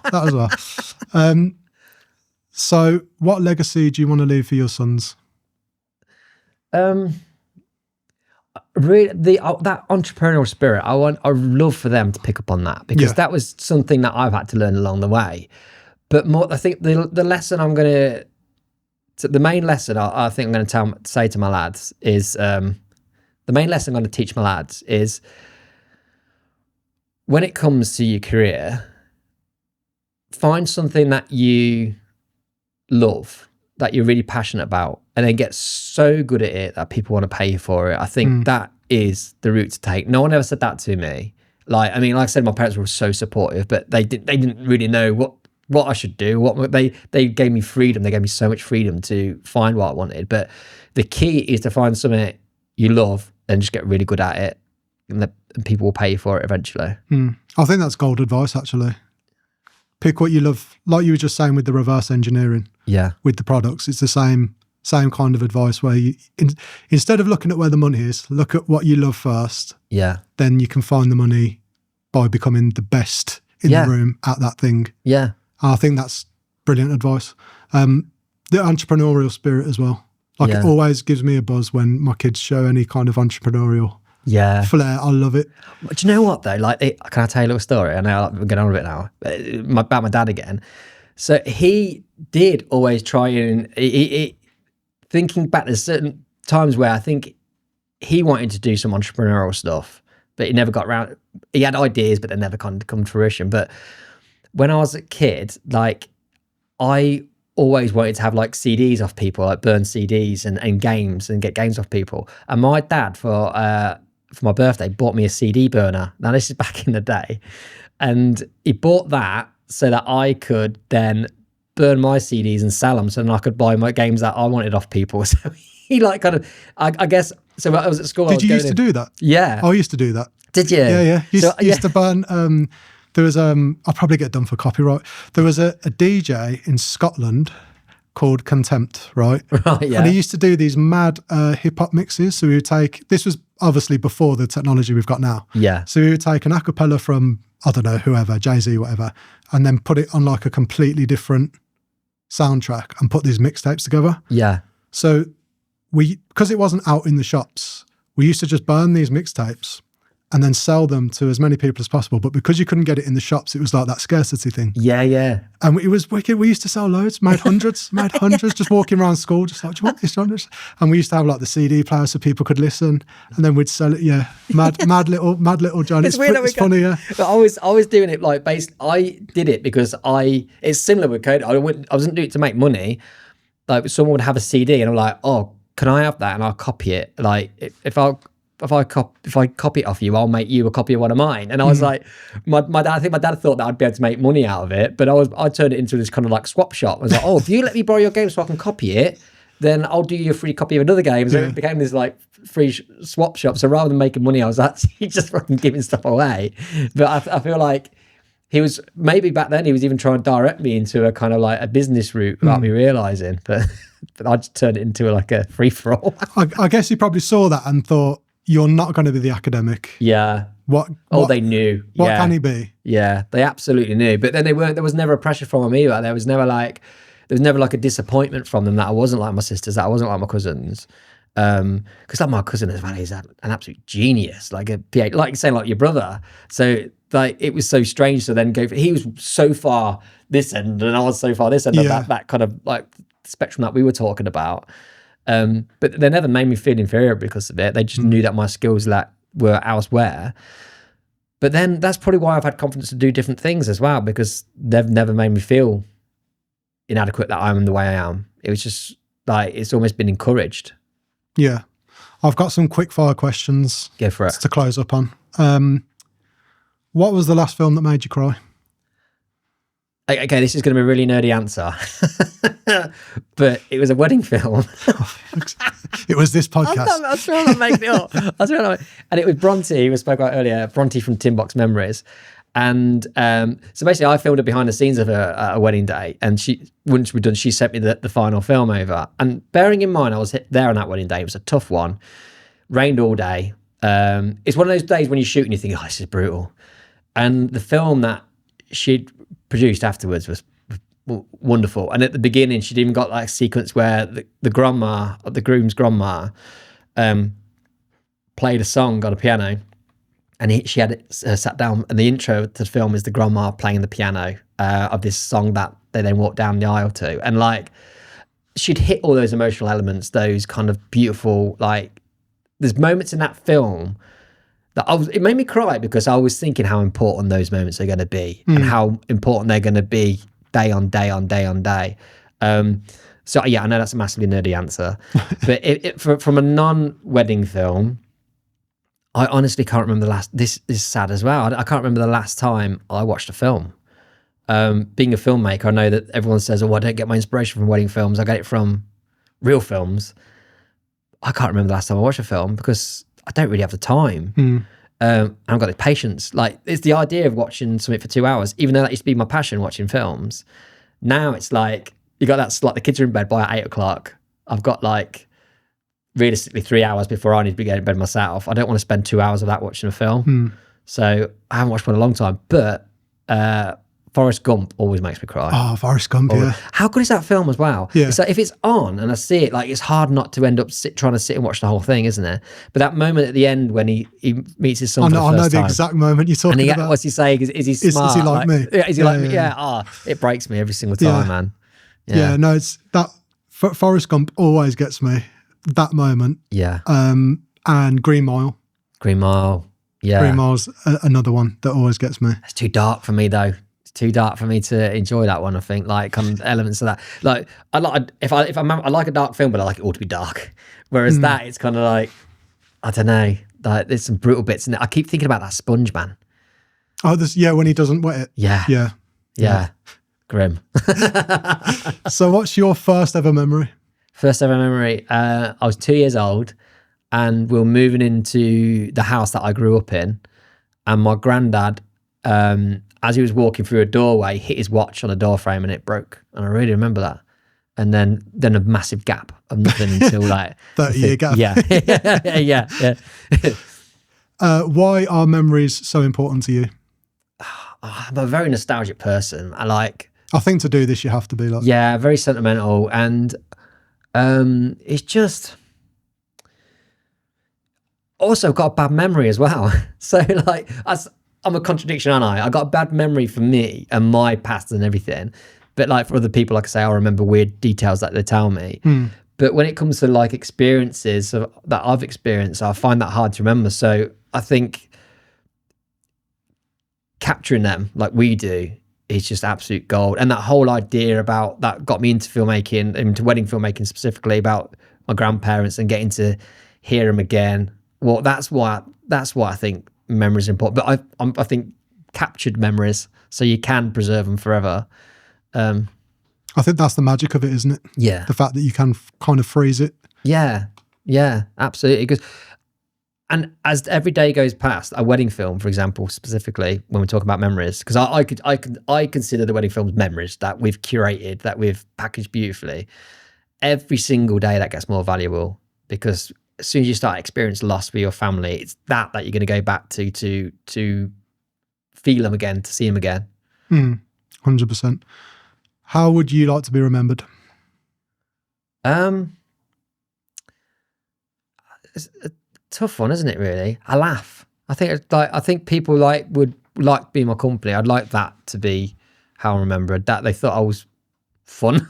That's it, really. Like, if people think I'm a good dad, that would be like the ultimate, I guess. I'm going to make sure I'll be at your funeral. I'll make sure on the gravestone it says fun distraction. Yeah, fun distraction. Yeah. Do you know what? Yeah, fun distraction. That's it. That's what I want. I want to be remembered as a fun distraction. Brilliant. For my kids and for other people. Thank you so much for coming in. Thank you, man. It's been absolutely legendary. Cheers, bro.